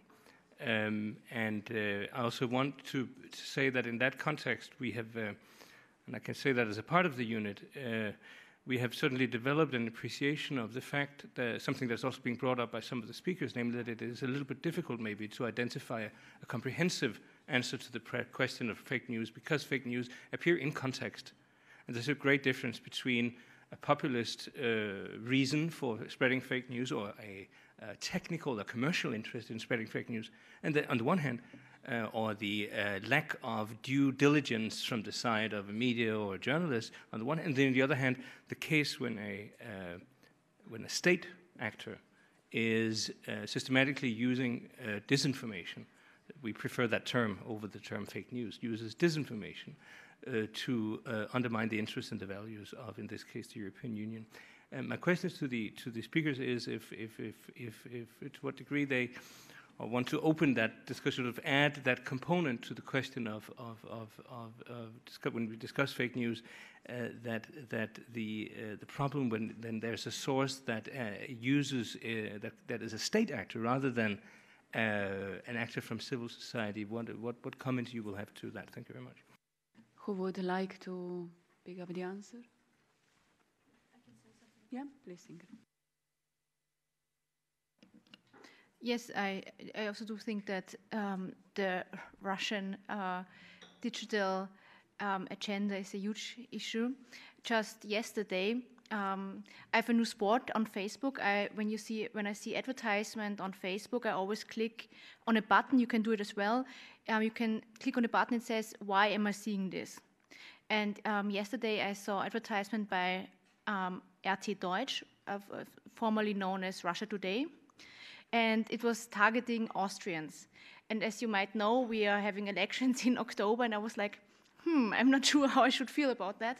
So the thing is, I've also looked into these Russian media organizations, and the closer you get to Russia, the more fascinating are the stories they produce. The more you are in other countries, it's often not real fake news. It's, as you mentioned, it's often more like a narrative. So what they're really good in is producing narratives which fit the Russian policy. And when you remember Syria, Idlib, the attack there on civilians, this was a time when also you reported that on your blog very well, when you could see how Russian disinformation works. Like in the past, propaganda used to try to, make people sure of an ideology, like saying communism is better than capitalism, or this idea is better than this other idea. The problematic thing about modern propaganda, as it is used by the Russians, is it's not about making an ideology favorable or popular. It's about sowing distrust. And if your citizens think I cannot trust anything, they can trust everybody, like perhaps the Russians, perhaps the right-wing populists in their country. And this method is extremely well working. And I think that you make information about that, it helps me as a journalist often, so I can quote like a public authority on it. But also I think the bottom line is, I think we need to have a European discourse which is really strong, building about the existence of facts. Because what those stories are targeting at is to paint a picture as if facts would not exist anymore. And it's like you have these comments then, to every issue there are two sides. And of course, to every issue there are many opinions, but there are facts. It's not an opinion whether the earth is round or the earth is flat. This is not, you can have your opinion, but you're wrong then. So I think we need to have a public debate where we can agree that of the existence of facts. And when I'm giving speeches or giving workshops about these issues, I must say I'm shocked, because these narratives are very successful. Very often there's one person in the room who is suddenly asking questions like, yeah, but wasn't the attack in Idlib, wasn't that something the rebels did themselves? Or, all these narratives, they're spread. So I think that Europe is perhaps 2 or perhaps even 4 or 5 steps behind at the moment. Thank you, Ingrid. Please, Yes. Professor.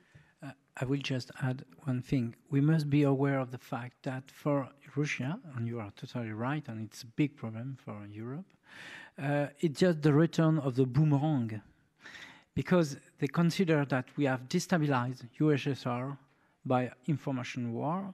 So now for her, they have theorized the idea that InfoWar is a good way to put the boomerang for Europe. And they organize a real industry of fake news. It's perfectly right. And they use, as Ingrid said, the tools of democracy against us, and they find with some people who are complotists, who are distrust of everyone, of everything, of every institution. They use it as I said, useful idiots or something like this. So, of course, it's a big problem for us. Thank you. Please, next question. Good morning. My name is Anna Ferrari. I'm a trainee in communication. My question is, how do we increase pluralism so that a user can be exposed to more diversified content, as this was one of the solutions proposed?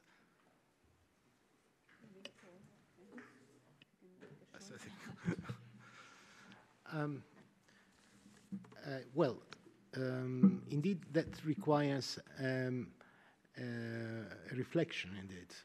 We have, first of all, it requires more research to be done in the manner in which disinformation is spread and how it can be tracked. The example of the ISTRAS task force is very important, I think, in this respect.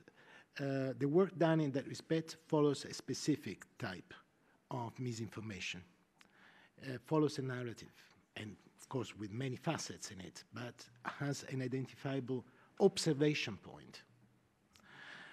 I think you need to in order to step up and reach what you have been asking about, we need to have a more narrative-driven approach, which involves more actors in this debate, actors which are not only the social media platforms, also the news outlets and the social and the civil society organizations, to really detect the emergence of such harmful narratives very much upfront, and then how to work together with journalistic press to find out what are the counterfactuals that have been elaborated in that respect, and how then to increase the visibility of those counter narratives on social media. Of course, that depends very much on the readiness of social media platforms to cooperate willingly or perhaps through other tools with the appropriate institutions in order to create that level of transparency and accountability in their operating methods. I'm talking about their algorithms that enable an equal ranking of information that pertain to the identified harmful narratives and that come from different sources. This is a little bit the same as to say there is a right to an equal airtime online as well as on other information forms. Thank you, and I would like now to thank you at that point, our panelists, for the first topic, and ask the other two colleagues on the topic social media platforms and their tackling of fake news to come here to join me on the podium to change and continue. So Mr. Jon Steinberg and Thomas Mirup Christensen, if you can join me here, and thank you.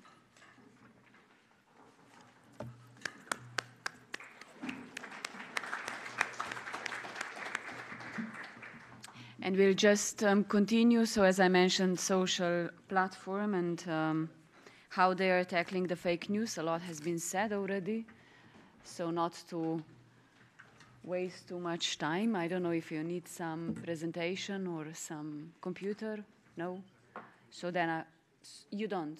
So maybe I suggest we start and you can prepare in the meantime. We will not have a break because we have 1 hour and a half to go, and I hope you can still manage with the concentration. Coffee is available to keep us awake, but the topic is also keeping us awake. So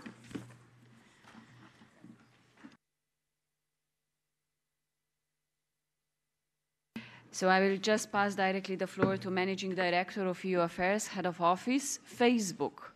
And I think that will be very interesting to hear. I know that Facebook announced tools to tackle fake news in December 2016 and updated trending in February 2017, but I'm sure you will tell us more. Please go ahead. Thank you so much, Mrs. Speaker. Members of the European Parliament, ladies and gentlemen, thank you so much for inviting Facebook to come here today and talk about these very important issues. These are issues that we take very seriously, and as you might be aware, our CEO already last year addressed this issue and said that it was a top priority for Facebook to engage in this issue, and he started to outline a strategy forward on this issue. Technology, of course, has significantly increased the access to information that we have. and people have many new sources for which they can get their information. And I think we must never forget that that's actually a good thing. It is a good thing that there's pluralism, that there are many sources, that there are many voices out there where we can get information from. That doesn't mean that they're all trustworthy or that we should listen to them, but pluralism is a good thing. And technology certainly has helped. At Facebook, we want to make sure that people have a voice to express their opinions and their views, and we certainly don't want to discourage anyone from sharing an opinion that they have within the boundaries of what is considered acceptable speech on our platform. And as many others here, neither do we want to be the arbiters of truth of what is actually right and wrong. And to address some of the issues here, I think we can divide the issue up into sort of two categories. Because one category is about how we de-incentivize some of the bad behavior that might be happening on the internet. And that's important, and I'll come back to that. But I think also that part of the solution here is actually incentivizing the good, or rather making sure that, everyone gets on board into the digital world. And that includes publishing, journalists, and others, and how they can get the most out of the digital world and platforms such as Facebook. I think that when I listen to debates sometimes, it feels a little bit to me like some people think that there's sort of a zero-sum game between publishers and platforms. And I think that is mistaken. We are actually dependent on each other to make the world go round, if I may say it that way. We have some of their content on our site that makes it interesting to come to places like Facebook. But if you want the full story, if you want more, you go to the publisher for that content. That is, I believe, a virtuous circle, and a strong virtuous circle that we want to enforce. And to do that, we have, among other things, invested in what we call the Facebook Journalism Project that we announced earlier this year. And here we really want to collaborate on tools that allow news products to develop into the new digital world. Some of them were already mentioned by the Commission, instant articles, for example, and an approach where we are working with publishers to make their news stories more interesting, more accessible, more designed for the internet, and quickly are available on the internet when you see them on Facebook. We are providing training and tools for people that want to understand how digital journalism works, and we are doing research in this area as well to find ways of approaching digital journalism, and also how to approach some of the challenges that we have talked about here today. So I just want to emphasize again that this, I think, is also part of the solution, that we look at the future of good content, the future of people that want to create interesting content on the internet, and work together to move that forward. Now, when we turn to the issue of what needs to be de-incentivized, which has been discussed quite a lot here today, I think there are many aspects of this issue. Some of the approaches that we have taken have already been pointed to, and I think we have found, at least through the work that we have done, that actually quite a lot of the activities that are going on that relate to false news actually have a commercial component to them. They're not all political. They have a commercial component, and it's simply people that want to make money. We have put in new measures to address this issue, sometimes called follow the money, but to make it harder for people that simply want to do this. This can be going after their accounts. This can be checking certain landing pages for whether they actually are what they say they are. And there can be many other ways of dealing with this issue to prevent people who have a commercial interest in placing information on the internet that's false. These are stories like the Pope is dead, Madonna is dead, things like that make people want to click, and when they click, they might see a lot of advertising. We are also addressing their use of advertising accounts. So there are many ways of dealing with the sort of commercial aspects. Secondly, we have looked at ways of making it easier to report to us if you have concerns about a piece of news that you see on the platform. We have experience with that both in the United States and here in Europe. There's an international sort of fact-checking code of principles in place that organizations that do this checking have to live up to be part of this project. But we have enabled the process that makes it possible for users to report content to us if they have concerns. If these fact-checking organizations decide that, yes, indeed, there's something questionable with this piece of news, we will not remove the content, but we will place a logo on it that says that this is a disputed piece of news. The same thing will happen if you try to share that piece of news. You can, if you want to. You could also maybe want to share it to say, hey, this is false news, this is fake news, I don't believe it. So we don't want to prevent you from doing it, but the news would be again associated with a label that would tell you that fact checkers had found the information in this news piece questionable. So this is something we're testing out at the moment and looking at to see how it works.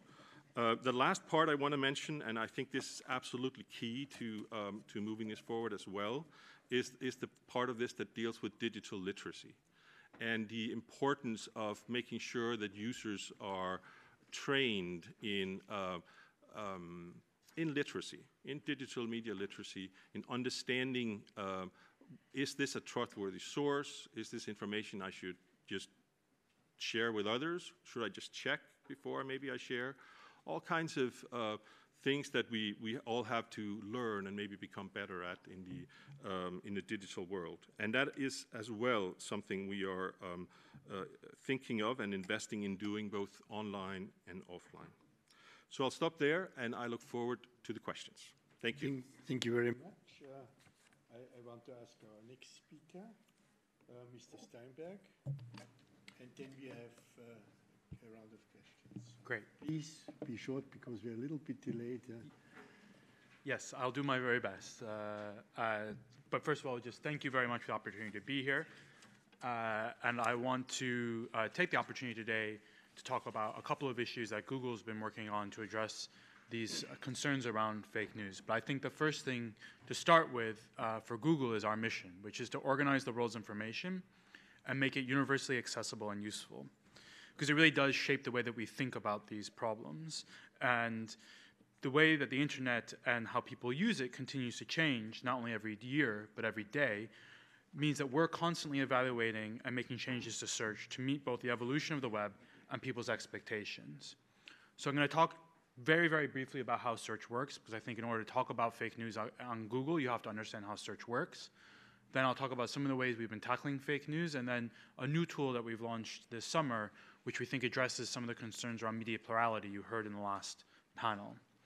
So first, the basics of search.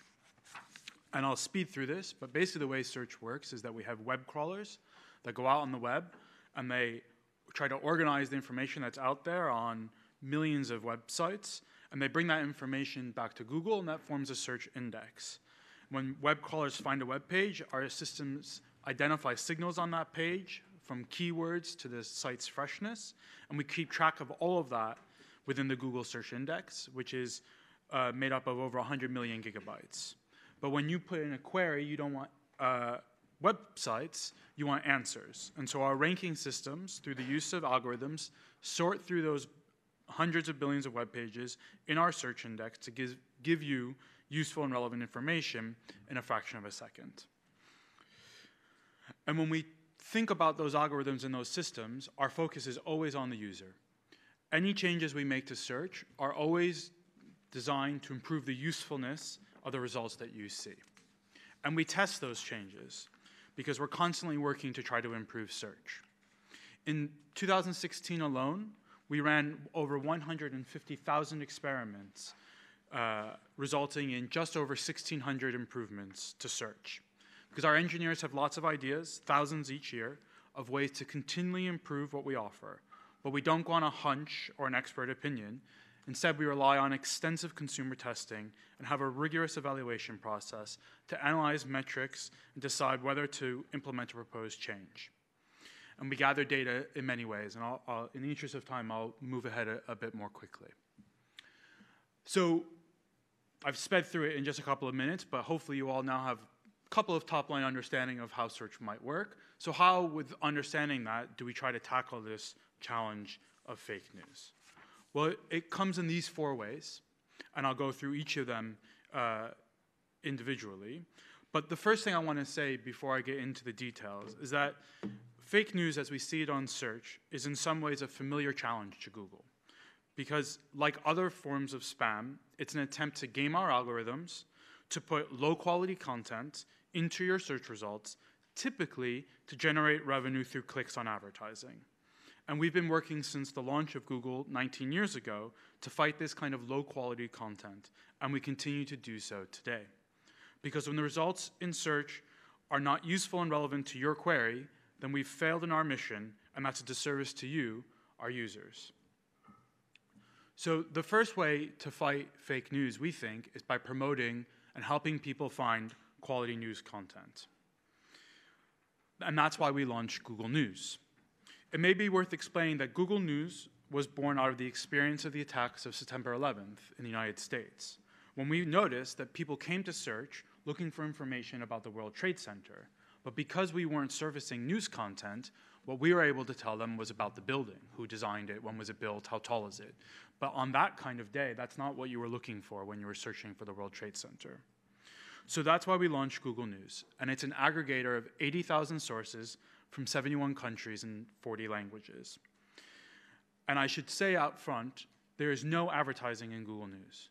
We don't generate any advertising revenue from searches on Google News or driving people to news publishers' websites.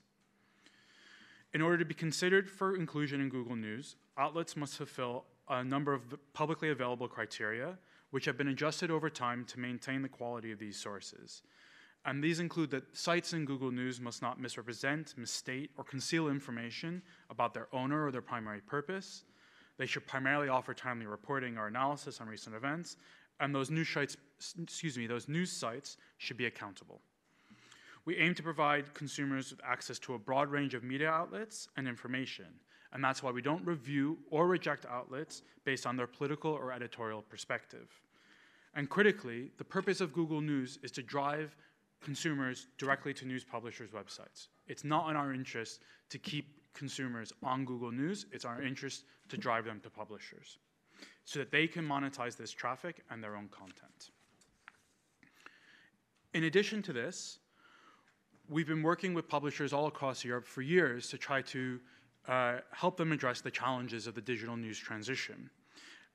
And because having more high-quality news content on the web is good for Google because it's good for our users.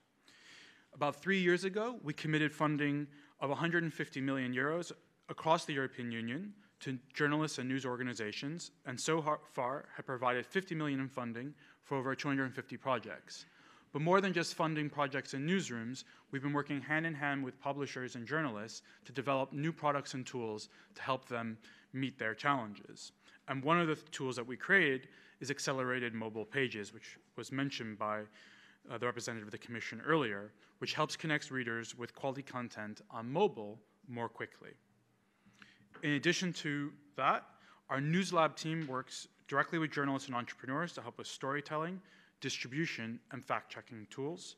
We work with organizations like First Draft News, which is a coalition of over 80 news organizations that are coming together to share best practice and on social media verification. This has led to multiple newsroom training events, conferences, and projects tied closely to the French and German elections to improve fact-checking during those important times. We've also been doing outreach and training in newsrooms in Germany to educate them on fact-check tools ahead of the election later this month. We also, because we believe fact-checking is so important, last year in partnership with Jigsaw, another Alphabet company, we enabled publishers to show a fact-check tag in Google News to help people find articles that fact-check claims made on the web. This allows readers and publishers alike to make informed judgments about the credibility of news they find on Google News and read elsewhere.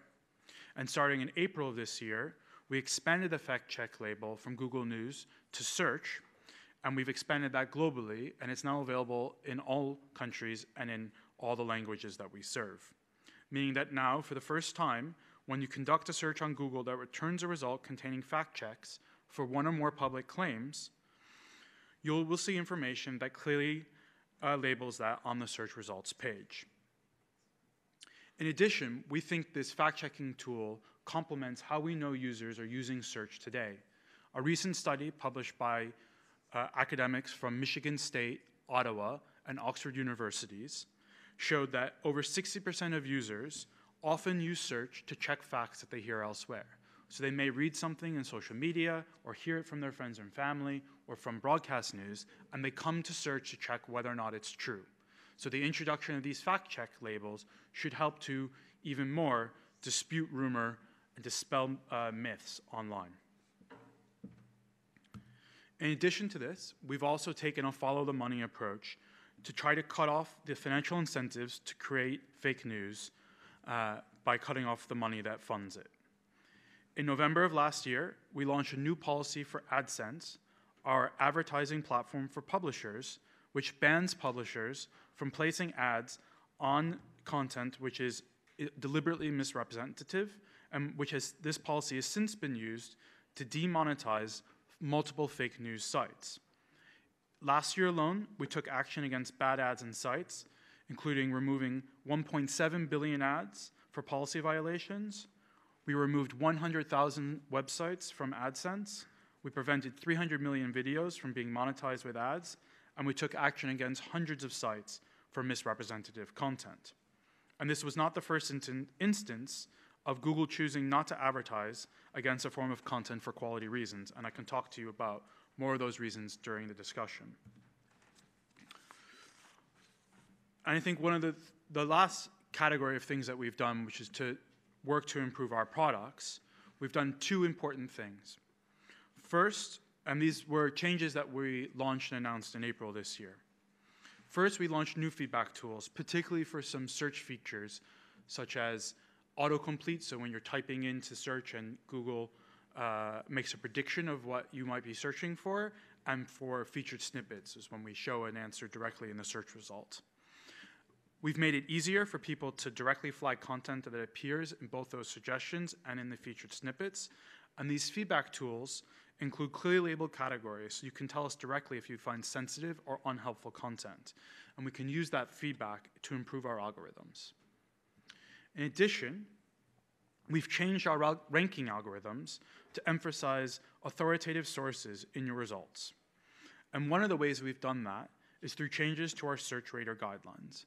I mentioned earlier when I was explaining how search works that we use external search raters to help us understand whether our search results are providing people the answers that they're looking for.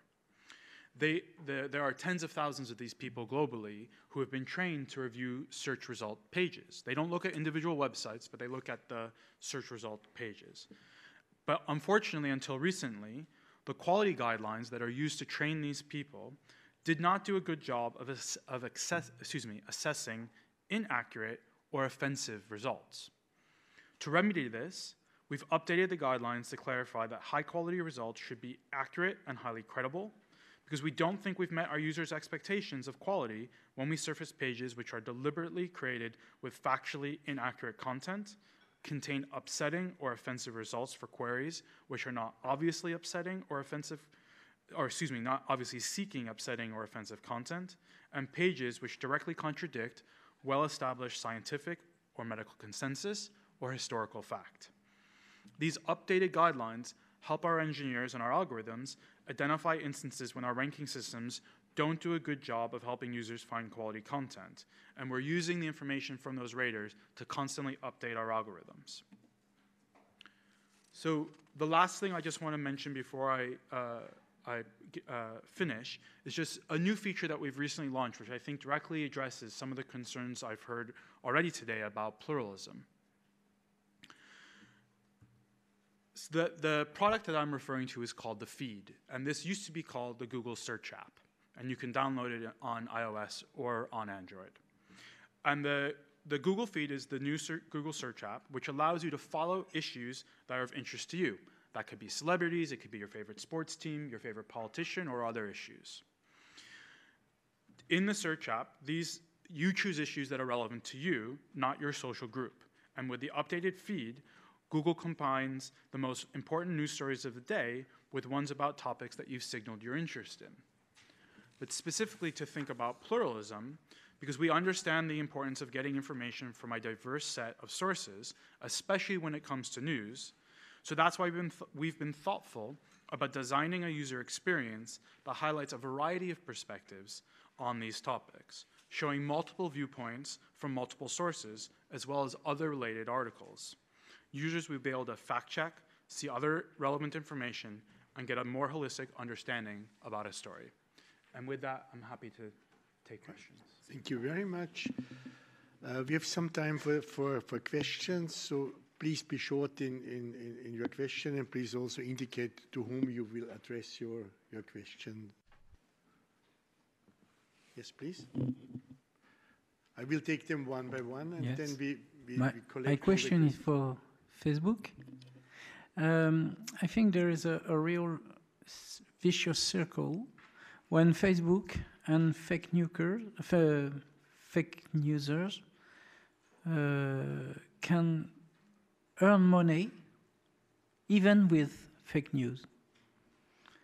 So how you can or do you want to break this vicious circle?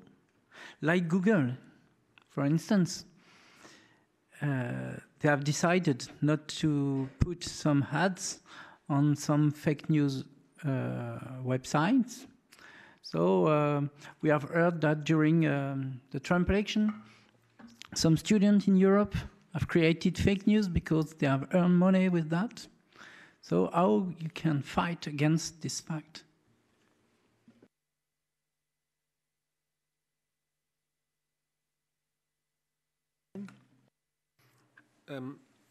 I actually have a question to both of you, because I watched presentations from Google and Facebook now for years, since we are talking about fake news in mainstream a little bit, and perceived something like an evolution in how you present what you do, and you're doing a lot.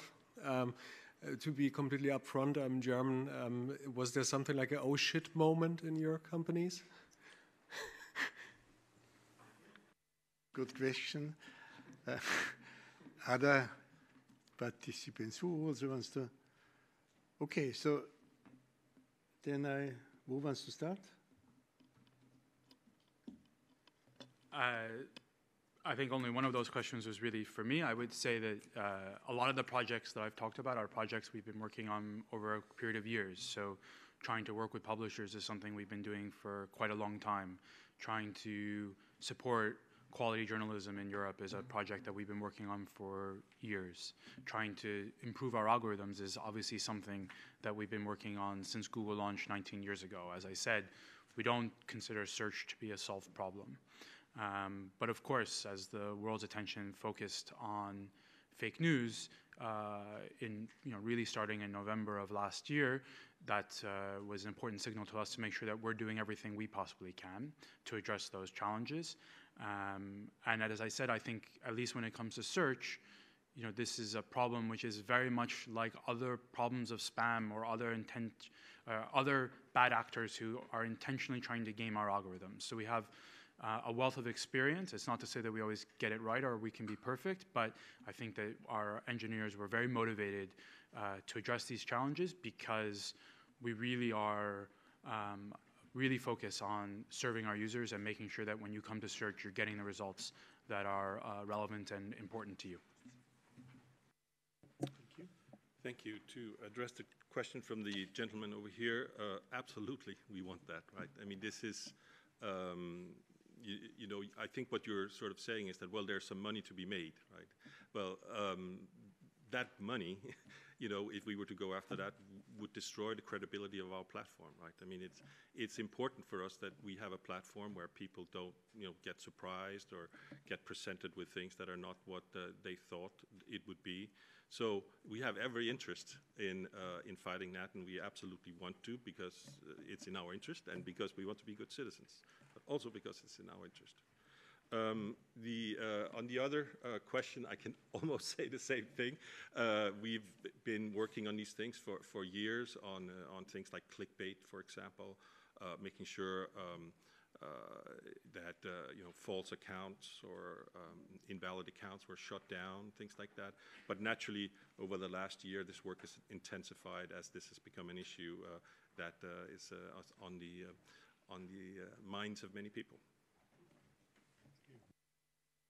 Thank you very much. A quick, yeah. I just have one question for Facebook and for Google as well. I mentioned audits. I mentioned that for engineers or for mathematicians, it would be possible to test the algorithm for certain biases.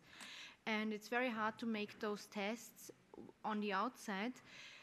So more and more scientists are suggesting that, for example, Facebook should open up their algorithms for the newsfeed especially, to test for such biases, to test, for example, effects like how emotions are being favored, what type of content is being favored. Will Facebook do that? Will Facebook or Google start doing that, allowing independent audits by other engineers or scientists?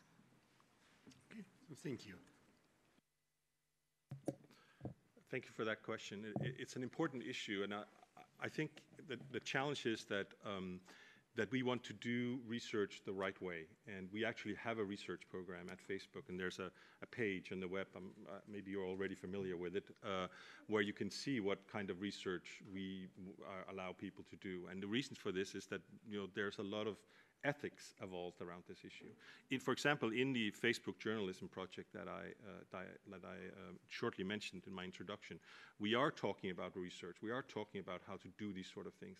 But we have to do it in a smart way where we don't compromise things like ethics, data protection, all kinds of other issues. And that's why we are being careful in the way we're doing these things.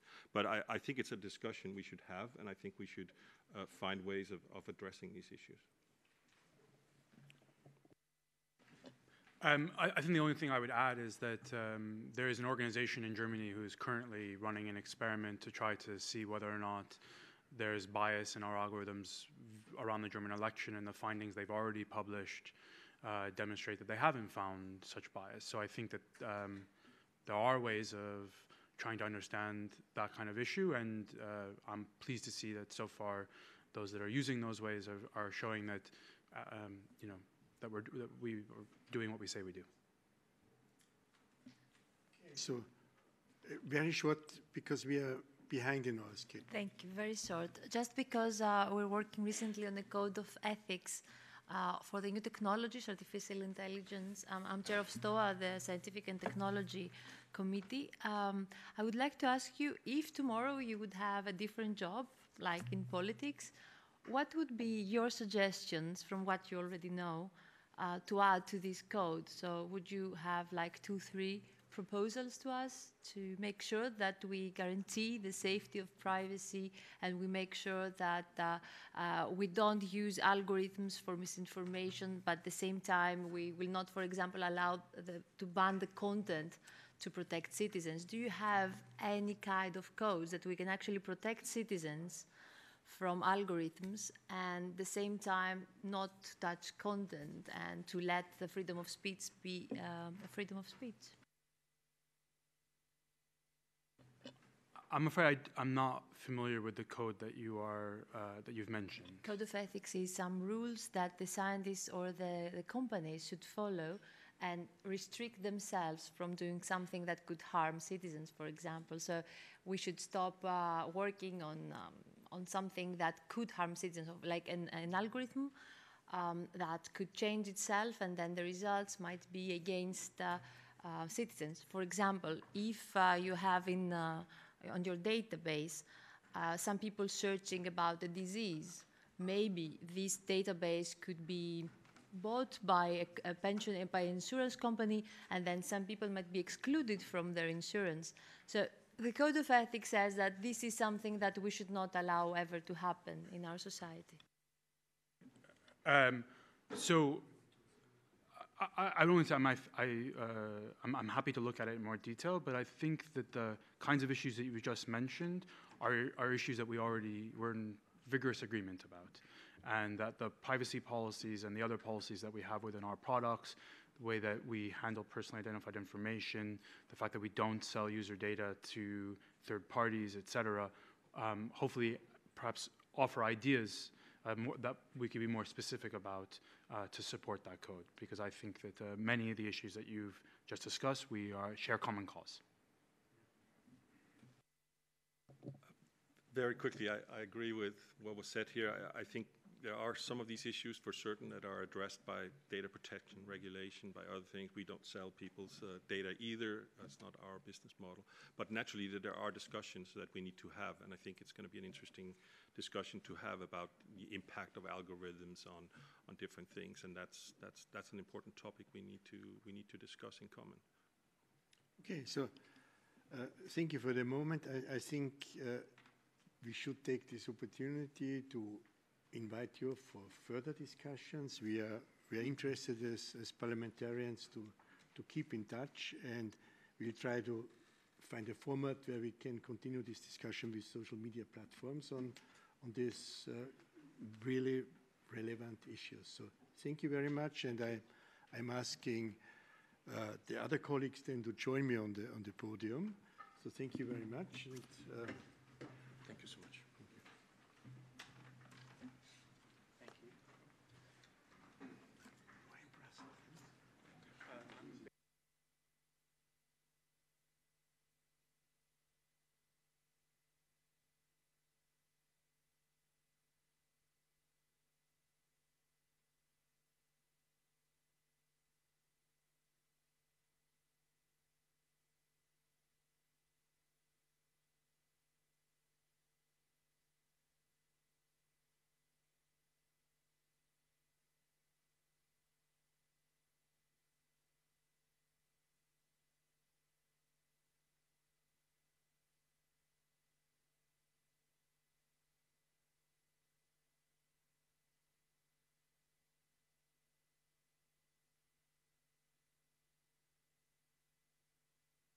Can Guy Berger and Ricardo Gutierrez also join me here?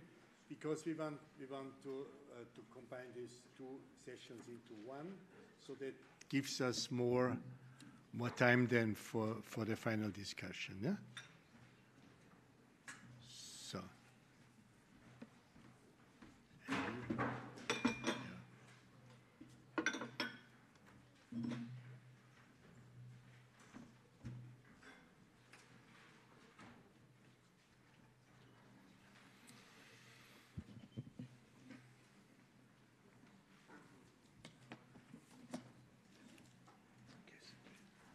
Here.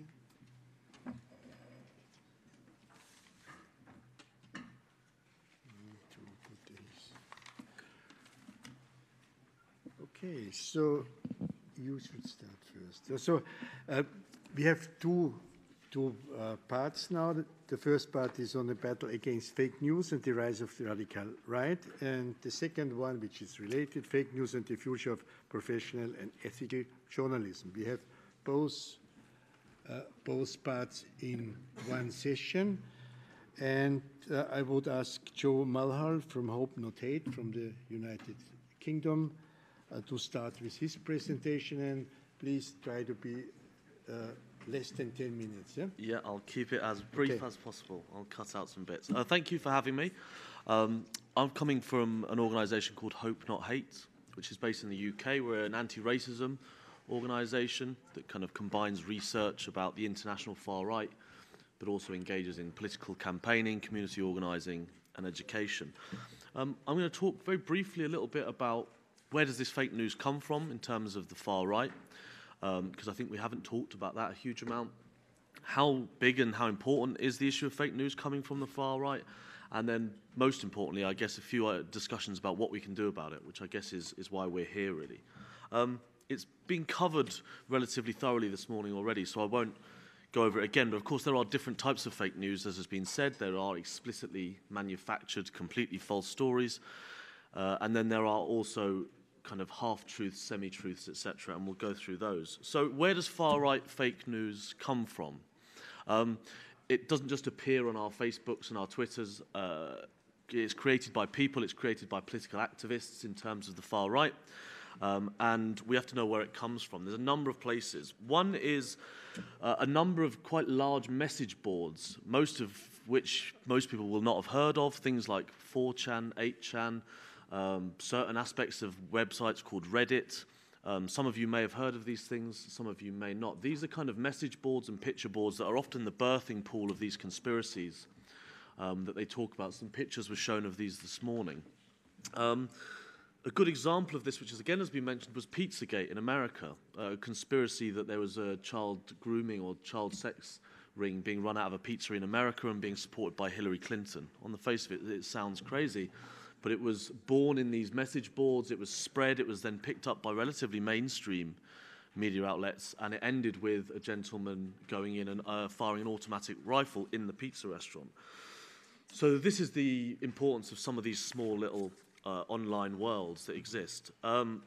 There's also, as has been again discussed, these supposedly or so-called alternative right-wing media outlets, things like Breitbart and InfoWars. Again, these are ostensibly portray themselves as real news websites, but actually range from, in the case of things like InfoWars, are conspiracy-laden and created news, and in terms of Breitbart are much more kind of nuanced, but still have elements of fake news within them. I'll go through a few examples of how this works. And then there are, of course, these kind of explicitly fake news websites run from all over the world, pumping out fake news in the interest of profit. One thing that's really interesting and needs to be talked about is the journey of these stories from these kind of obscure far-right areas of the internet into the mainstream. There is a journey that happens here. What we see is often these ideas are created on message boards by far-right activists, discussed and talked about how they would push this agenda. They then creep their way on when they kind of reach a mass onto social media platforms. They're then picked up by alternative news sites, things like Breitbart, which will publish on them. And then sometimes even those stories are picked up again by far more mainstream things like Fox News in America or similar sites. So how big is this problem? So I'll kind of give you a few very small and brief case studies on this. I mean, I mentioned 4chan. This is a website that has millions and millions of users. It has 109 million monthly users. Now, many of those are from across the political spectrum or none at all, and about 10% of that come from a specific aspect of that website called Politically Incorrect, which is engaging in a lot of this far-right activity. So the numbers there are relatively large. Again, if we're looking at where this traffic comes from, almost in all of these sites, it's the UK and Germany. Unsurprisingly, they're in the top 5. Of course, that's based on populations, but Europe is always well served in them. I'm going to mention a good example of a person that does it. Again, some of these people that are creating these things have huge followings, and the vast majority of people have never heard of them. There's a gentleman called Paul Joseph Watson, who some of you may have heard of, most of you won't. He creates fake news and conspiracy videos, etc., and he has over 1 million subscribers on YouTube. He has over 224 million views on YouTube. He has hundreds of thousands of followers on Twitter, on Facebook, etc. And he was one of the key players behind the Hillary is dying conspiracy theory. He created some videos around her being ill, which were later kind of these narratives were picked up by Fox News. What's really interesting about this character is, first of all, most people have never heard of him, and yet he's got this pull and this interest and these huge numbers of people looking at his content. But also it's a good articulation of how international this problem is. He's based in South London. He's creating content which is being shared around the internet across Europe, around the world, and it's having influence on elections in America. And there's lots of examples like this. This is a genuinely transnational phenomenon that we're kind of trying to deal with here. If we look at the more moderate end of this issue, which has been talked about earlier, these websites that don't necessarily manufacture news, but they put a slant on it, or they have kind of aspects of fake news in them. Breitbart's the great example. 83.32 million visitors a month. Huge figures. Again, the UK is second. Germany, I think, is fourth in that. Europe, again, is generally well serviced by this. And actually, I just wanted to use them as a little case study. I want to be quick because I know we haven't got time. But about how they engage in what I would class as fake news. And they use a tactic, and this is a tactic that is used by many of these right-wing news agencies and fake news purveyors.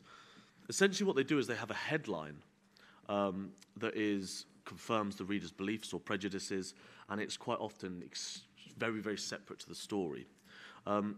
It will be some extraordinary claim likely to get clicks, etc. But then what you find is when you actually read the article, they instantaneously row back on the claim. In fact, sometimes they contradict the claim completely. A good example is a recent article, 7 found guilty of robbing German churches to finance jihad, was the headline. When you then read one of the first lines of the article was, judges said it was unclear whether the funds they generated were actually used to support armed jihad. Now, of course, the reason they do this is because most people share these articles without reading them. Research on this shows around 59% of shared articles on social media do not get read by the people that share them. So what we end up having is we have these headlines that run through the internet, that run across social media, and then the caveats and the nuances that are then placed in the stories, or sometimes even contradicting the headlines, are never actually read by the people. So I think that's an important example of how some of these websites use. So I'll give a very brief example of the Hillary Clinton one, and then I'll come on to a French one. In terms of this, there was a long video created by Paul Joseph Watson that now has over 6 million views, claiming that Hillary Clinton was ill or perhaps dying, and thus unfit to be president. He'd picked up these narratives from much smaller people creating fake news that had far less reach, so he amplified it. It then got picked up by newspapers started talking about it. It then got picked up by Fox News and discussed on there. So it's a good example of how what we see is at each stage of this, it is, first of all, the message is honed, it's clarified sometimes, and then each time it is amplified as it works its way to the mainstream. And then quite often the kind of far-right background of these stories created on these kind of online far-right networks disappears. It's almost washed, as was discussed this morning. Another example of this, I'll kind of just to put some figures on it, in the French elections, the Macron leaks, which again was mentioned, there's been some really interesting research on this. There's a gentleman called Jack Posobiec who works for, or he did work for, a Canadian far-right website called Rebel Media. He was central to spreading this story. Now, he found out about the Macron leaks story from 4chan, this website I was telling you about. Then there was these discussions about loading the papers with fake stories, etc., with fake leaks, etc., to try and muddy the waters. They then used automated bots to project this information and project these stories through social medias. And these things had an impact. Of course, they didn't win in that case. But I think what's really important here is Le Pen made a video after the first round of the election. I just want to quote from the very beginning of it, where she says, "My dear friends, I want to make this video to thank you, you the internet militants who were mobilized from the beginning of this campaign on social media 24/7. You actively participated in the campaign with creativity, energy and humor. You intelligently resisted the propaganda and the lies spread by the system's media. You are among the craftsmen of this first victory." The fact that we'd have a leader like Le Pen recognizing the influence of some of these kind of far-right fake news purveyors is important. And again, how transnational, if you look under the video, one of the first comments says, "I'm just an Australian shitposter," which is kind of an online term for people who attempt to derail online conversations by posting content. "I'm just an Australian shitposter who works in a supermarket and posts nationalist memes in my spare time. But I've been thanked by the future president of France in a YouTube video for my contribution to her cause. Truly, this is the best timeline. Vive Le Pen." So, again, just showing how international it is. So I'm going to conclude and then talk about very briefly about some things we might be able to do that have been discussed and some that haven't. I mean, firstly, is this important? Yes, I think this is actually fundamentally important. I think this is kind of fake news, and the use of fake news by the far right poses a genuine threat to progressive liberal democratic politics. It's deeply, deeply worrying, some of the impact these people are having. Together, these groups, not just, you've got groups like the so-called alt-right, you've got the far right, you've got the international anti-Muslim movements, you've got the traditional far right, together often using kind of cutting-edge technology, manipulative technology. They pose a fundamental threat to the liberal, democratic, progressive order. I genuinely believe that, and I think we need to take it seriously. So what can we do about it? Well, as I say, firstly, this is an international phenomenon and it will demand an international response of some form.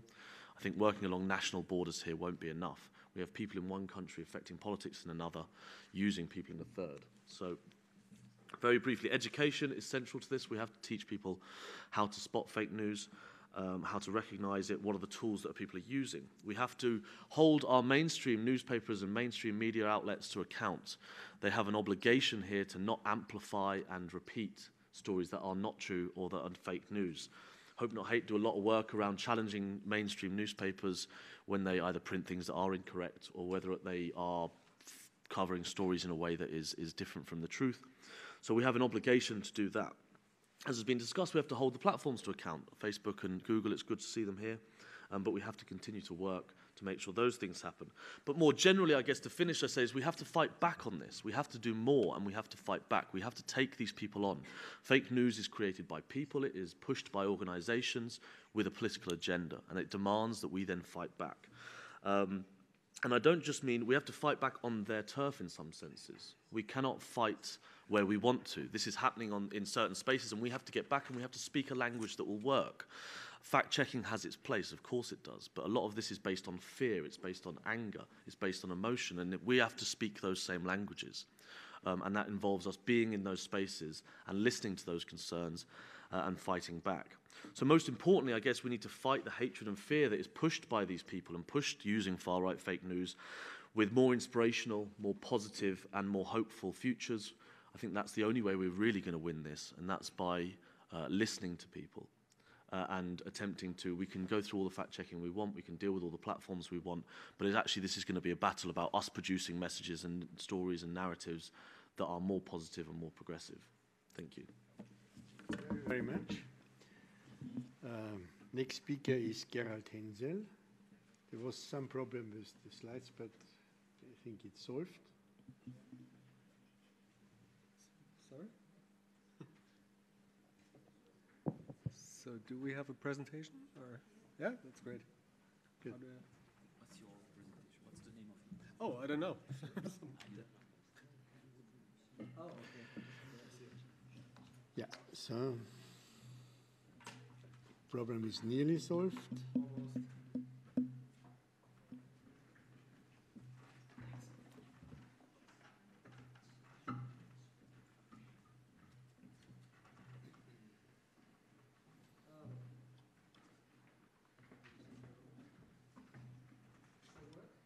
Yeah.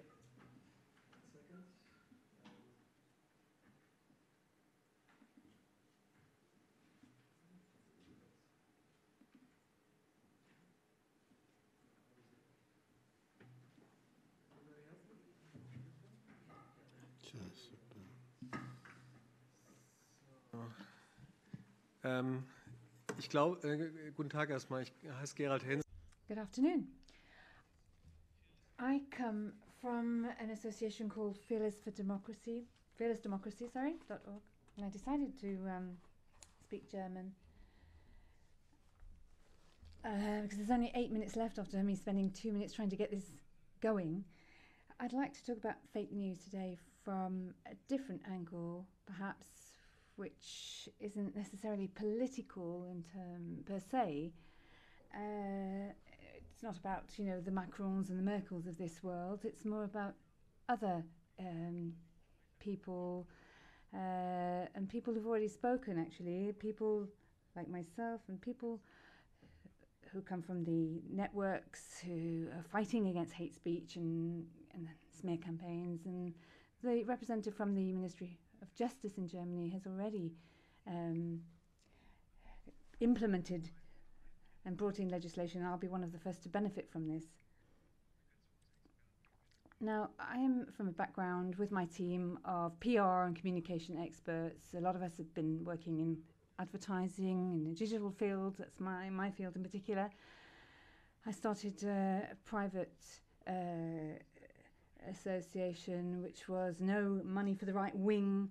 It was actually a private business, private function. I've been working in the private sector for a while, worked in an advertising agency, is how are networks distributing this type of hate speech. This can be very useful in the courts as well.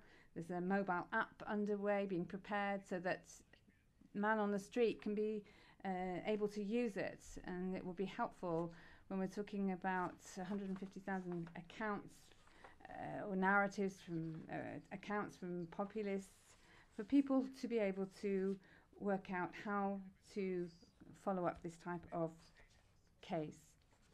There's a pilot project underway at the moment in Germany, which is there to provide automatic legal aid, to provide help for people who are subject to this kind of hate speech. It's not possible, of course, to take it to court. It's almost as if you're saying that, Facebook was going to have to, refer everything to the courts. We're talking about huge volumes of tweets and threats and so on that I've documented, and it really would be overburdening the system.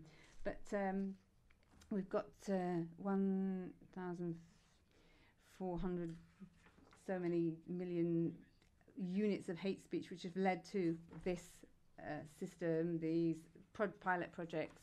We're looking for funding, of course. We're looking for partners.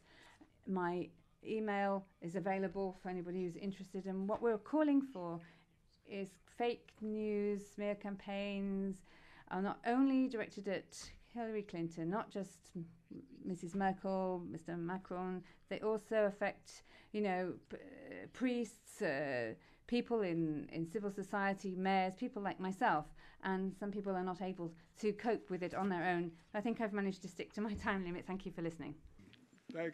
Tough on the time, but we have two more speakers, and it's quite interesting that in the first round we had people who are organizing themselves around the issue, and now we are coming to the, let's say, old actors, the journalists. They always had been in this field, and I'm very happy that Ricardo Gutierrez is here. He's the Secretary General of the International Federation of Journalists. And then we have, as the last speaker, Guy Berger from the UNESCO. Some people asked why UNESCO, but UNESCO is, you also will see, a very important actor in this field, or could be.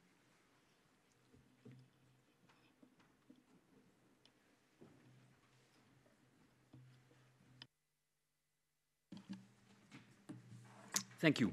Je vais m'exprimer en français. Thank you. I'm going to be speaking French. I'm speaking on behalf of the European Federation of Journalists, the main journalists' organization in Europe, and I'm going to talk about the panic that fake news causes. I really do feel that there is a kind of hysteria that's developing around this issue. Disinformation for journalists is something that's as old as time. In the 1920s, you can see an example here. You already had propaganda, disinformation. This is an article from a very famous writer, Georges Simenon, who in his youth wrote a series of articles on what was called the Jewish peril at the time, a series of articles that actually use the worst cliches of anti-Semitism, and that was published in a major Belgian newspaper at the time. Very high circulation. So I'm not trying to minimize the danger of the fake news phenomenon. Stefan Zweig, writer and journalist, clearly showed the dangers of propaganda and the role propaganda played in the rise of fascism in Europe before the war. The philosopher and journalist from Germany, Hannah Arendt, summarized the risk of disinformation. If everybody starts to lie, the consequence isn't that you're going to believe in lies, but that nobody will believe anybody anymore. And it's this mistrust that becomes generalized, this crisis in confidence that can also lead to, in fact, total distress. So I'm not minimizing the danger. The authorities want to react. How can they do that? We heard earlier the German parliament has just, on the 7th of July, adopted a rule on regulating social media, and now fines can be levied, or will be able to be levied. That hasn't come into force yet on social networks that actually are not respecting the criminal code. Now, one of the problems that we encounter is that generally there is no judicial control of what's happening, and there's an evident risk of generating self-censorship amongst social networks. And just so you know, Russia is very interested in this law and is tempted to implement something similar in its legislation.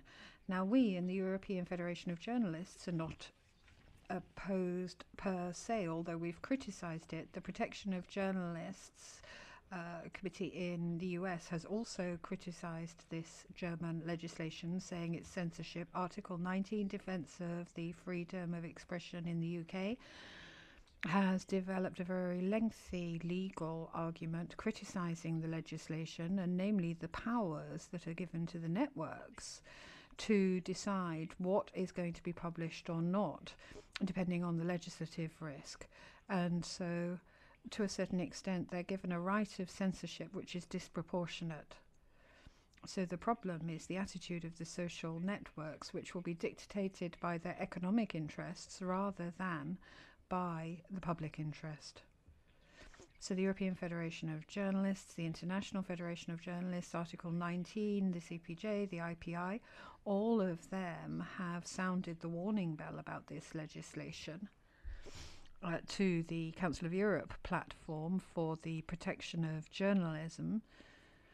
The German government has responded to our warning, and in our eyes, their response has been unsatisfactory. What is worrying is the tendency amongst states to regulate the problem of fake news through specific regulation based on fines and repression. At the end of May, the European Union let it be known that they are planning to actually act on hate speech. And a week ago, as was said in the introduction, I think it was Mrs. Fayon who mentioned it, Commissioner Maria Gabriel mentioned the setting up of an expert group on fake news and the launching of a public consultation exercise. And all of this on the express request of President Juncker. And again, that was without prior consultation with journalists. They weren't, or our federation wasn't consulted at all about these initiatives. So as far as we're concerned, regulation, this kind of regulation, it may seem to be easy in political terms, but I think it's unlikely to be effective. Similarly to what Article 19 said, Michael Maud from King's College has warned us that if you take this form of making platforms responsible, actually gives them the possibility of, in fact, deciding on what information will or won't be published. And they're not alone in thinking that what's worrying is not so much fake news, it's the risk of marginalizing minority voices, and because of the self-censorship that the platforms will exercise on themselves. Curiously, nobody from the political world, my predecessor did, but from the political world, nobody is suggesting regulating the financing of fake news. Stories Eye, which was a French search engine for topical affairs, published a list of corporations that finance websites that produce fake news, and there's more, and the number is horrendously high, including technological companies which are investing in the production of fake news, banks, airlines, universities. As far as we're concerned, this is something that requires a global strategy if we are to tackle fake news.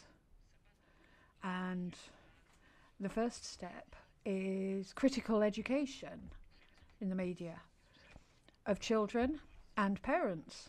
And you had an example here, the NGO ChildNet International. Now, I know the European Union has launched initiatives in media literacy, and we very much welcome that. Now, how to tackle the crisis of the credibility of the media, traditional media, yes, that's something as well that's a challenge. Here you've got a graph of the credibility crisis of traditional media in France, and 2015 you can see the curve going downwards. That's their credibility falling, and the same goes for radio stations too, which traditionally is the media that actually people had the most confidence in, but across the board they're losing credibility, including the internet, which is at the bottom there. So what can you do to tackle that? First of all, promote high quality journalism. We feel that's the best antidote to fake news. As the Columbia Journalism Review said, it is more useful and urgent to combat bad journalism than fake news. Now, press companies are reacting by setting up platforms for fact-checking and even applying quality labels, which is what Le Monde is doing through their codex. That's not personally my preferred option. What right does Le Monde have to decide who is telling journalistic truths, at least?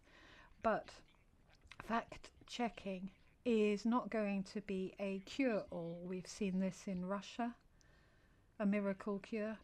The new journalistic practice can in fact be turned away from its intent when journalists are manipulated rather than covering the news, and actually pass their time more in actually denying the reality of fake news rather than defending democracy. High quality journalism also involves the promotion of professional ethics. We support co-regulation of journalism by being regulated by journalists and the public, because it's citizens at the end of the day that read the news. Journalists have a responsibility too to feed into the professional debate through internal debate, and to combat fake news as journalists also means that they have to ensure they don't offer a stage to those, a platform to those who are circulating fake news. And Kellyanne Conway, for example, one of the main advisors of President Trump, took a very courageous decision to not be involved in the game of propaganda of Trump. And to conclude on a positive note, nonetheless, I think there is one positive effect from the rise in fake news, and that is the return to journalism, which is linking into its root basic principles. Journalists are the watchdogs of democracy, and maybe they aren't as much now, but maybe they will become some. So the economic crisis in the sector, the reduction in number of editorial staff, the increase in the number of underpaid freelancers, the increase in prevalence of burnout amongst editorial staff, the amount of work that's being done in all the press agencies, all of this has led to a worsening of working conditions of journalists who are no longer in a position to, in fact, play the role society expects of them, being the watchdogs of democracy and the watchdogs keeping an eye on those who are responsible for our democracy.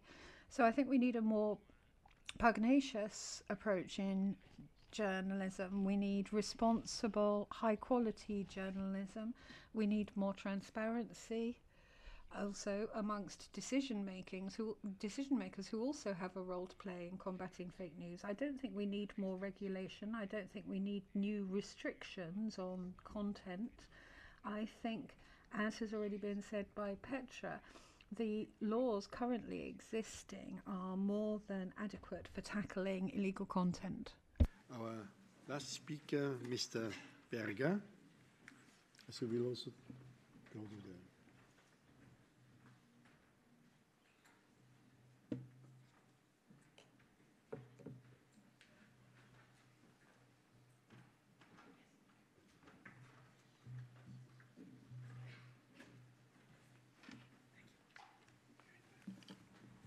Good afternoon, everybody. Thank you, Chair MEP Weidenholzer and MEP Fajon for organizing this with your respective working groups. Thank you for inviting UNESCO. As you said, why is UNESCO here? UNESCO is the UN agency that is dealing with freedom of expression and the media. So, of course, this question is of great interest to UNESCO. It's good to locate fake news in this bigger picture, which has been touched on. And I won't spend too much time here, but if you look at the left-hand column, you can see there are 3 blocks about the creation of content, then the circulation of content, and then the editing of content. And if you look in the middle column, you can see who the actors are and what they are involved in. And there I have mentioned governments, because governments are not bystanders in this question by any means. And then you speak about the software enablement. I think this is a good matrix because it covers a lot of different activities, not only fake news. However, let me come to the question of fake news in particular, because fake news covers a lot of these elements. It's about the creation of content, about the circulation of content, and it's about the editing of content, including the hacking and the gaming that I've mentioned over there. And I will spell out a little bit more. So I think it's been made clear also that we're speaking about fake news as a very specific kind of phenomenon within this wider toxic environment, and we should not confuse it with other forms of toxic behavior in the communications universe. It's also important to say it's news. We're not talking about falsity such as Holocaust denial, which is very serious, but this is a different kind of seriousness because it's news. It's about what's happening today. And of course, as has been said, the uniqueness of this is that it pretends to be news. It's not just a blatant lie, it's masquerading as if it was factual. I think that's an extremely important point to make. In a sense, it's not just fake news, it's faked. In the past tense, it has been faked. Now, of course, we can't isolate it from all these other things because it fits into, it goes hand in hand with cyber abuse, cyber bullying, goes hand in hand with spamming, goes hand in hand with hacking and all these other obnoxious behaviors. So what is it about? Those of you who are my age, you might remember in the 1970s there was an American pop group called the Archies, and they produced a song called Sugar, Sugar. And I won't embarrass you by trying to sing this song, but you may remember, Sugar, Sugar, Honey, Honey, you're my candy girl. It turned out, to the disappointment of teenagers like me, there was no such group as the Archies. They were studio musicians put together to create a fake group. Now, that was disappointing, but it was not consequential. It was entertainment.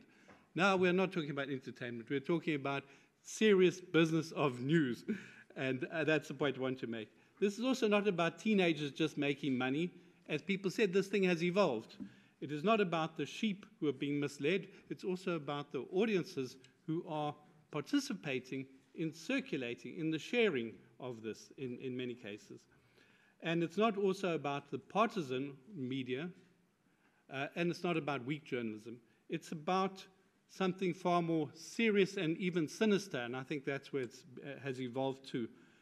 I mentioned here at a UNESCO colloquium we had in February this year. This colloquium raised some very interesting points. The first one here is that this dissemination of disinformation, this is how serious it is. At this colloquium, the chair of the World Editors Forum, he reminded us that earlier this year, the Indian defense minister tweeted, he said, Israel should remember that India is also a nuclear power. He was responding to some fake news which had said that the Israeli foreign minister had said, India better watch out because Israel has some weapons at its disposal. Now you have two nuclear states in some confrontation based on fake news. This is how serious this thing could be. The second part of this is that it's also about discrediting. Now, people have touched on this, and I think that this is really the bigger picture. It's about sowing confusion and sowing trust. Now, not that the news media is innocent here. If you look at the tabloids in the Brexit, many of them were actually creators, not just disseminators. But generally speaking, most mainstream media, even state media, is not in the business of the fabrication of content. They may be in the business of narratives and other stories, but they are not directly that. I'm not saying they're innocent, but they're not the main culprits here. Because the main culprits are those who are weaponizing this kind of tool, and they're doing it because at the end, as was said, it means you don't know what to believe. In fact, then you just fall back on what your networks tell you or what your heart tells you. Your head gets put to one side. What's the effect of this? What it's about? Well, I won't go into detail here, but I think that, as was clear, this is something that's very bad for democracy. It particularly comes out at the time of elections. It's bad for sustainable development. It's bad for science. As we know, the whole fake news around vaccinations is extremely serious in its consequences. It's also bad because of political overreaction, where there's a temptation for political actors to say, we can take the easy way out here. We can just legislate against fake news, and I'll speak more about it. It's also bad for journalists, and it's bad for journalists who are attacked as if they were responsible. As I said, they're not innocent, but by and large, they are not the main culprits in fake news. But they're also sometimes the victims of fake news, where in many countries, journalists are now being presented with news saying, X and X journalist is a spy, as if this was a fact. Or X and X journalist has this extramarital relationship, and so on. Now, once you start using fake news not just to produce an alternative to news, but you are using it to undermine the news, this becomes pretty serious. It's bad also, ultimately, I'm saying at the end of this, for the perpetrators, because you end up in an arms race here of the information wars, which was spoken about earlier. And actually, governments themselves need reliable information. Now, we saw a recent case, not in Europe, but outside of Europe, where the Qatar news agency was hacked, and a news story was put in there, allegedly an interview with the Emir of Qatar, and that was used in this regional dispute that's going on there. These things, once one state starts doing this and another state starts responding, you end up in a very dangerous situation. And even states that are not democracies do need to have some information that is reliable. And that's why this thing needs to be taken with the seriousness that I'm arguing for. So what to do about it? On the one hand, I think it really incentivizes what journalists and the media can do, because if you're in the media business, you're now under a new attack, and you need to strengthen your credibility in order to respond.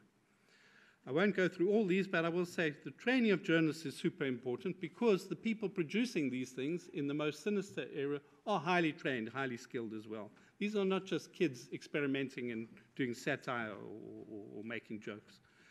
Secondly, I would say what's very important is the transparency. Media, to be credible, has to make its ownership super transparent and how it works, and has to be self-regulatory. I'm pleased to say UNESCO works a lot with the European Union in building self-regulatory structures for media, particularly in the accession countries. And the last thing I've said here is that not to have a vacuum. Because when there's a vacuum and the media are not telling stories about aggrieved people, that's when fake news can really find fertile ground. So there's a lot there that I'm arguing that the media itself can do, and in fact is incentivized to do, including media should avoid making links to unverified information, which gives the credibility to stuff that the media really ought not to be promoting credibility for. The last point I want to make is what states could do. this was mentioned before, but I think it's very important to monitor how serious this problem is. Not just this problem of fake news, but also all these other problems of cyberbullying, of misogyny, of hacking, and so on. There really needs to be a hands-on knowledge about what's happening and how this is evolving, and to what extent state actors themselves are involved. Now, the SDG 1610, Sustainable Development Goals, this is the UN's agenda for 2030. Sustainable Development Goals are not just for the developing world, they are for everybody. And I think what's important here is if states are really going to provide public access to information, you don't mean public access to disinformation. You've got to monitor this and report it in terms of what progress the society is making in terms of these issues. Transparency and state involvement, I think, is particularly important where states are themselves deciding they need to do counter speech. In this, particularly if they're not, if they're using hidden identities, if they themselves are involved in that chain of production, circulation, and monitoring. Protect journalists, I've got there. Now, I don't support, and UNESCO would not support criminalization of false news, because we've seen in other parts of the world this is used really politically to violate freedom of expression, because who's going to judge falsity? And sometimes falsity is not malicious. Second of all, anonymity. As Europe knows, this is part of your right to, a corollary of your right to privacy. But it is possible to prosecute when there's fraud, such as, for example, when news goes out, and if it's a tweet or if it's a picture, and it's purporting to be, Le Monde, well, it's fraud because it's not Le Monde. So the cases like that, it's counterfeit. It can really be prosecuted under those laws. Incitement, of course, we mentioned hacking. When hacking is done to place false information on websites, that's important. When there's defamation, UNESCO supports civil cases, not criminal cases, so it's not so much a state bringing a case, but where there's defamation in fake news, legal action can be taken. I say this because it's very important, not just for Europe, but what happens in Europe sets a trend for the rest of the world. And if Europe begins to take excessive or disproportionate legal action against this problem, it would justify really abuse of legislation in many other parts of the world. The last thing there is that media and information literacy, which has been touched on.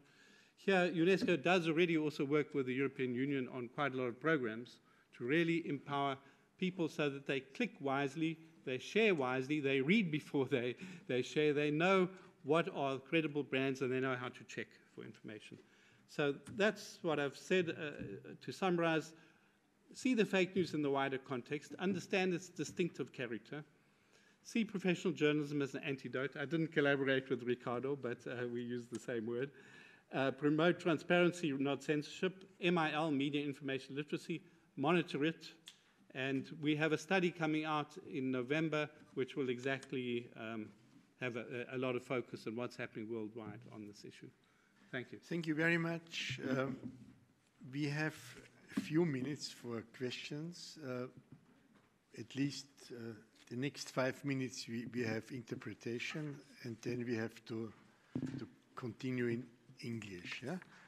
So we can make it 10 minutes something, and then you are invited for the reception. Silvia. And also, if you address to a question to a person. Can I speak in Italian? Sorry, maybe. Yeah, so you have to be fast. Okay, I'm free to speak in my language. Thank you.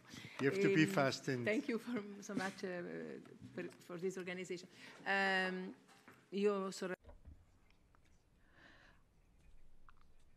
sorry I arrived so late. I had a very important meeting elsewhere, and as such, I had to speak officially there and had no choice.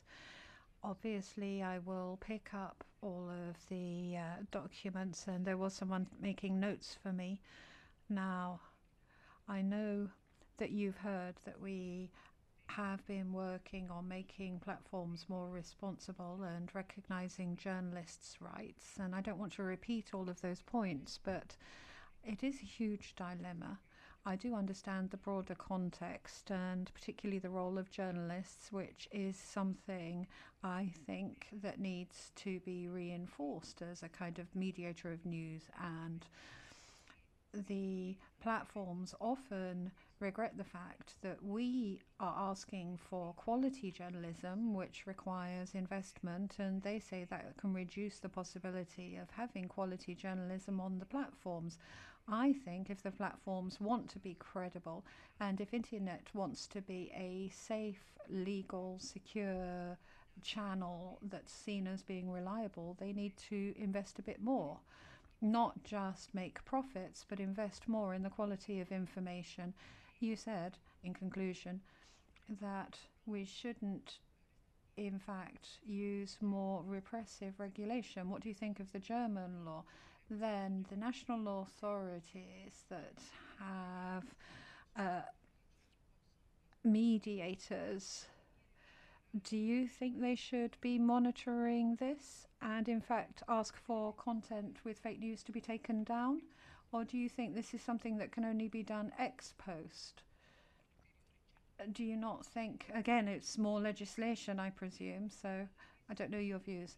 Then there's the question of harming people's personal dignity and indeed public health. We have had a terrible campaign on vaccinations, which has had political forces behind it.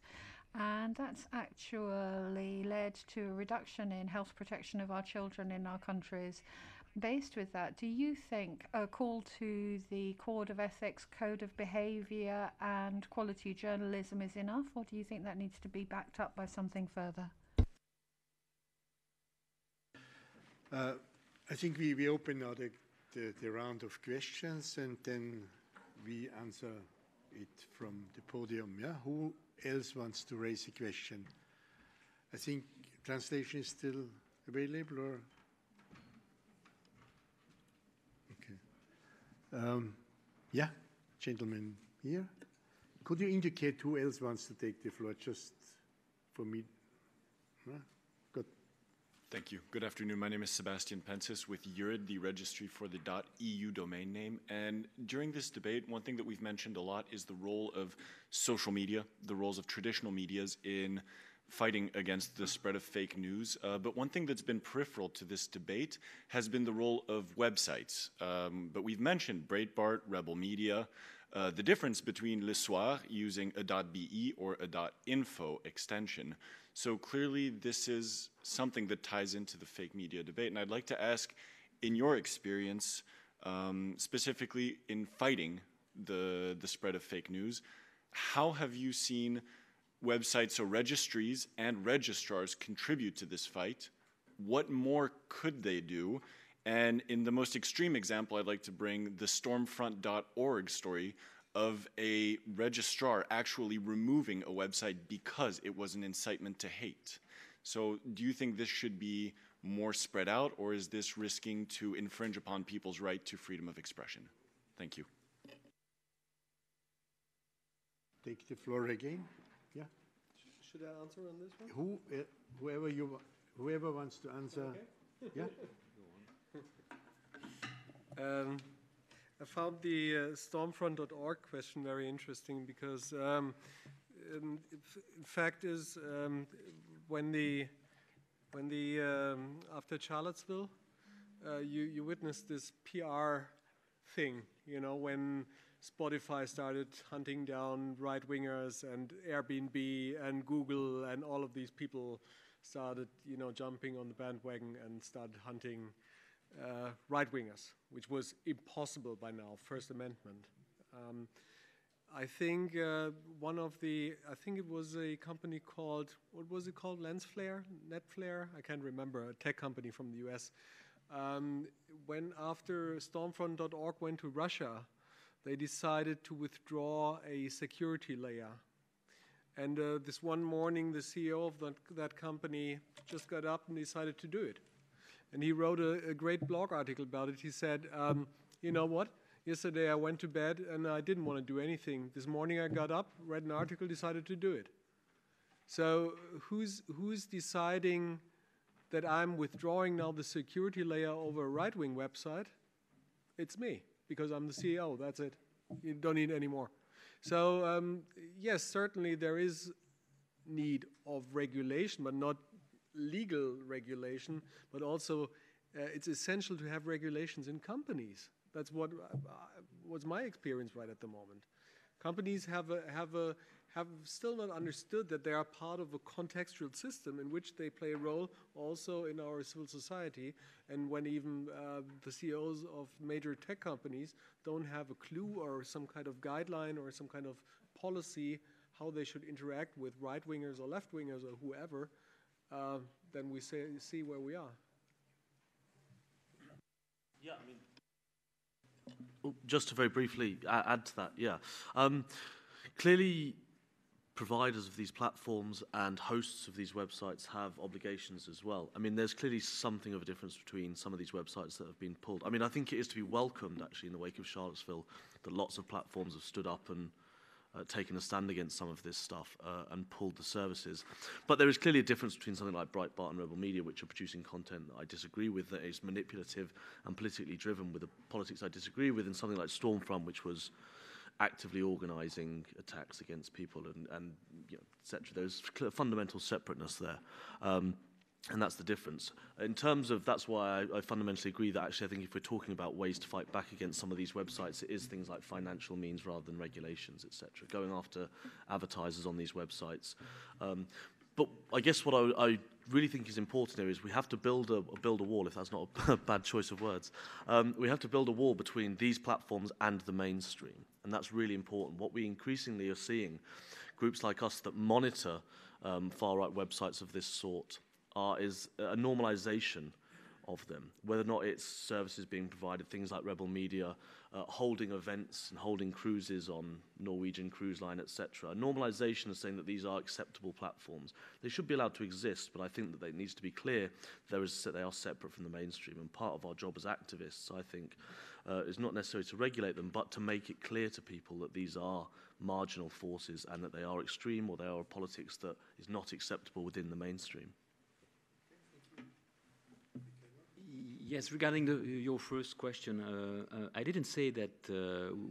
What I said is that we don't need additional legal regulation. You know, the internet is already regulated by laws, libel, defamation laws, slander, civil responsibility. So all those laws apply to internet content. So we don't need additional restrictive laws. That's what I said.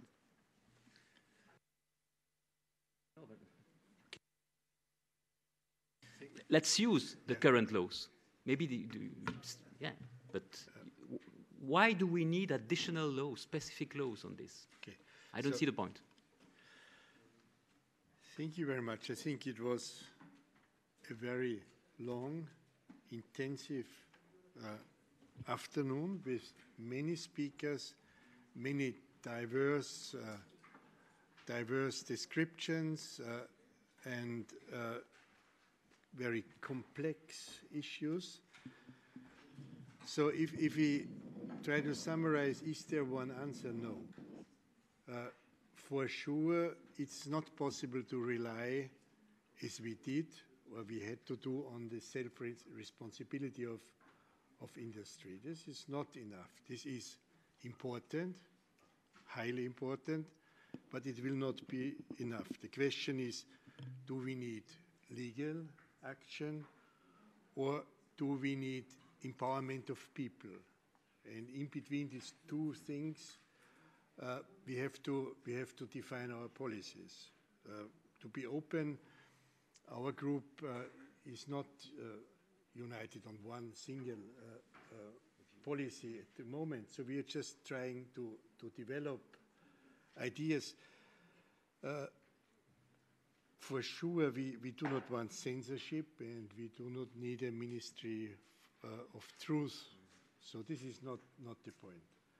But there is, of course, situations where you need legal action, and the legal actions has to be implemented by the responsible authorities.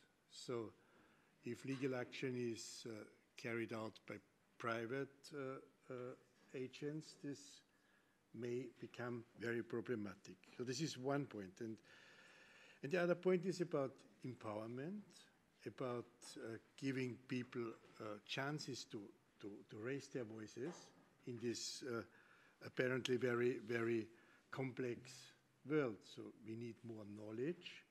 I think knowledge is not available, not really spread at the moment, and we need to develop models. And I also believe that this discussion will be continued. It will be available on YouTube, so you can also, those people who want to listen back again what one of the speakers said, we also will make available all the documents for you and all the contact details so that you can continue. I can assure that as a political group we will continue. We will maybe follow it on different aspects. So today this was more the idea of giving an overview. Unfortunately, at the same time, the same location, another political group also decided to organize an event on this, the Liberal group. When we found out it was too late to merge, so we tried to do that, but at the end it was just too late. It shows you that there are many in this house interested in the topic, and that we really have to make it in the remaining months of this mandate as one of the top priorities of our house. We are following, of course, the digital single market, and a lot of the discussions we had are also covered in many of the legislative projects of Commission we are involved. So we're just discussing e-privacy, which is a very relevant part of the whole thing. And I just can assure you that we will continue. And it is also important that we create a new space for people who want to take part in democracy and at the moment cannot, although the instruments would be there, because you may be right that this is not a new question what we are discussing, but it is certainly new that there are new technologies available which make it easier for many people to get access, and we have a responsibility to make this space available for everybody. Democracy works if people can engage themselves. At the moment, this is a bit flawed, and I think this is one of the challenges we have as parliamentarians, despite our obligations in the legislative work at the moment. We have more than 36 legislative proposals on the table regarding the digital single market. So there's a really big thing. And last point, someone said, what happens in Europe happens everywhere. That's true. Remember the data protection, general data protection, this really set the standards for the globe. So we have a responsibility as European parliamentarians also to develop the standards for the globe, and we have to be very careful what we are doing. So I want to thank the interpreters for giving us some extra minutes, and I want to especially thank the Secretariat for organizing the whole event, and of course all the speakers sharing their valuable time with us, and all the colleagues who intervened. So thank you very much, and you are invited for a round of drinks. Thank you.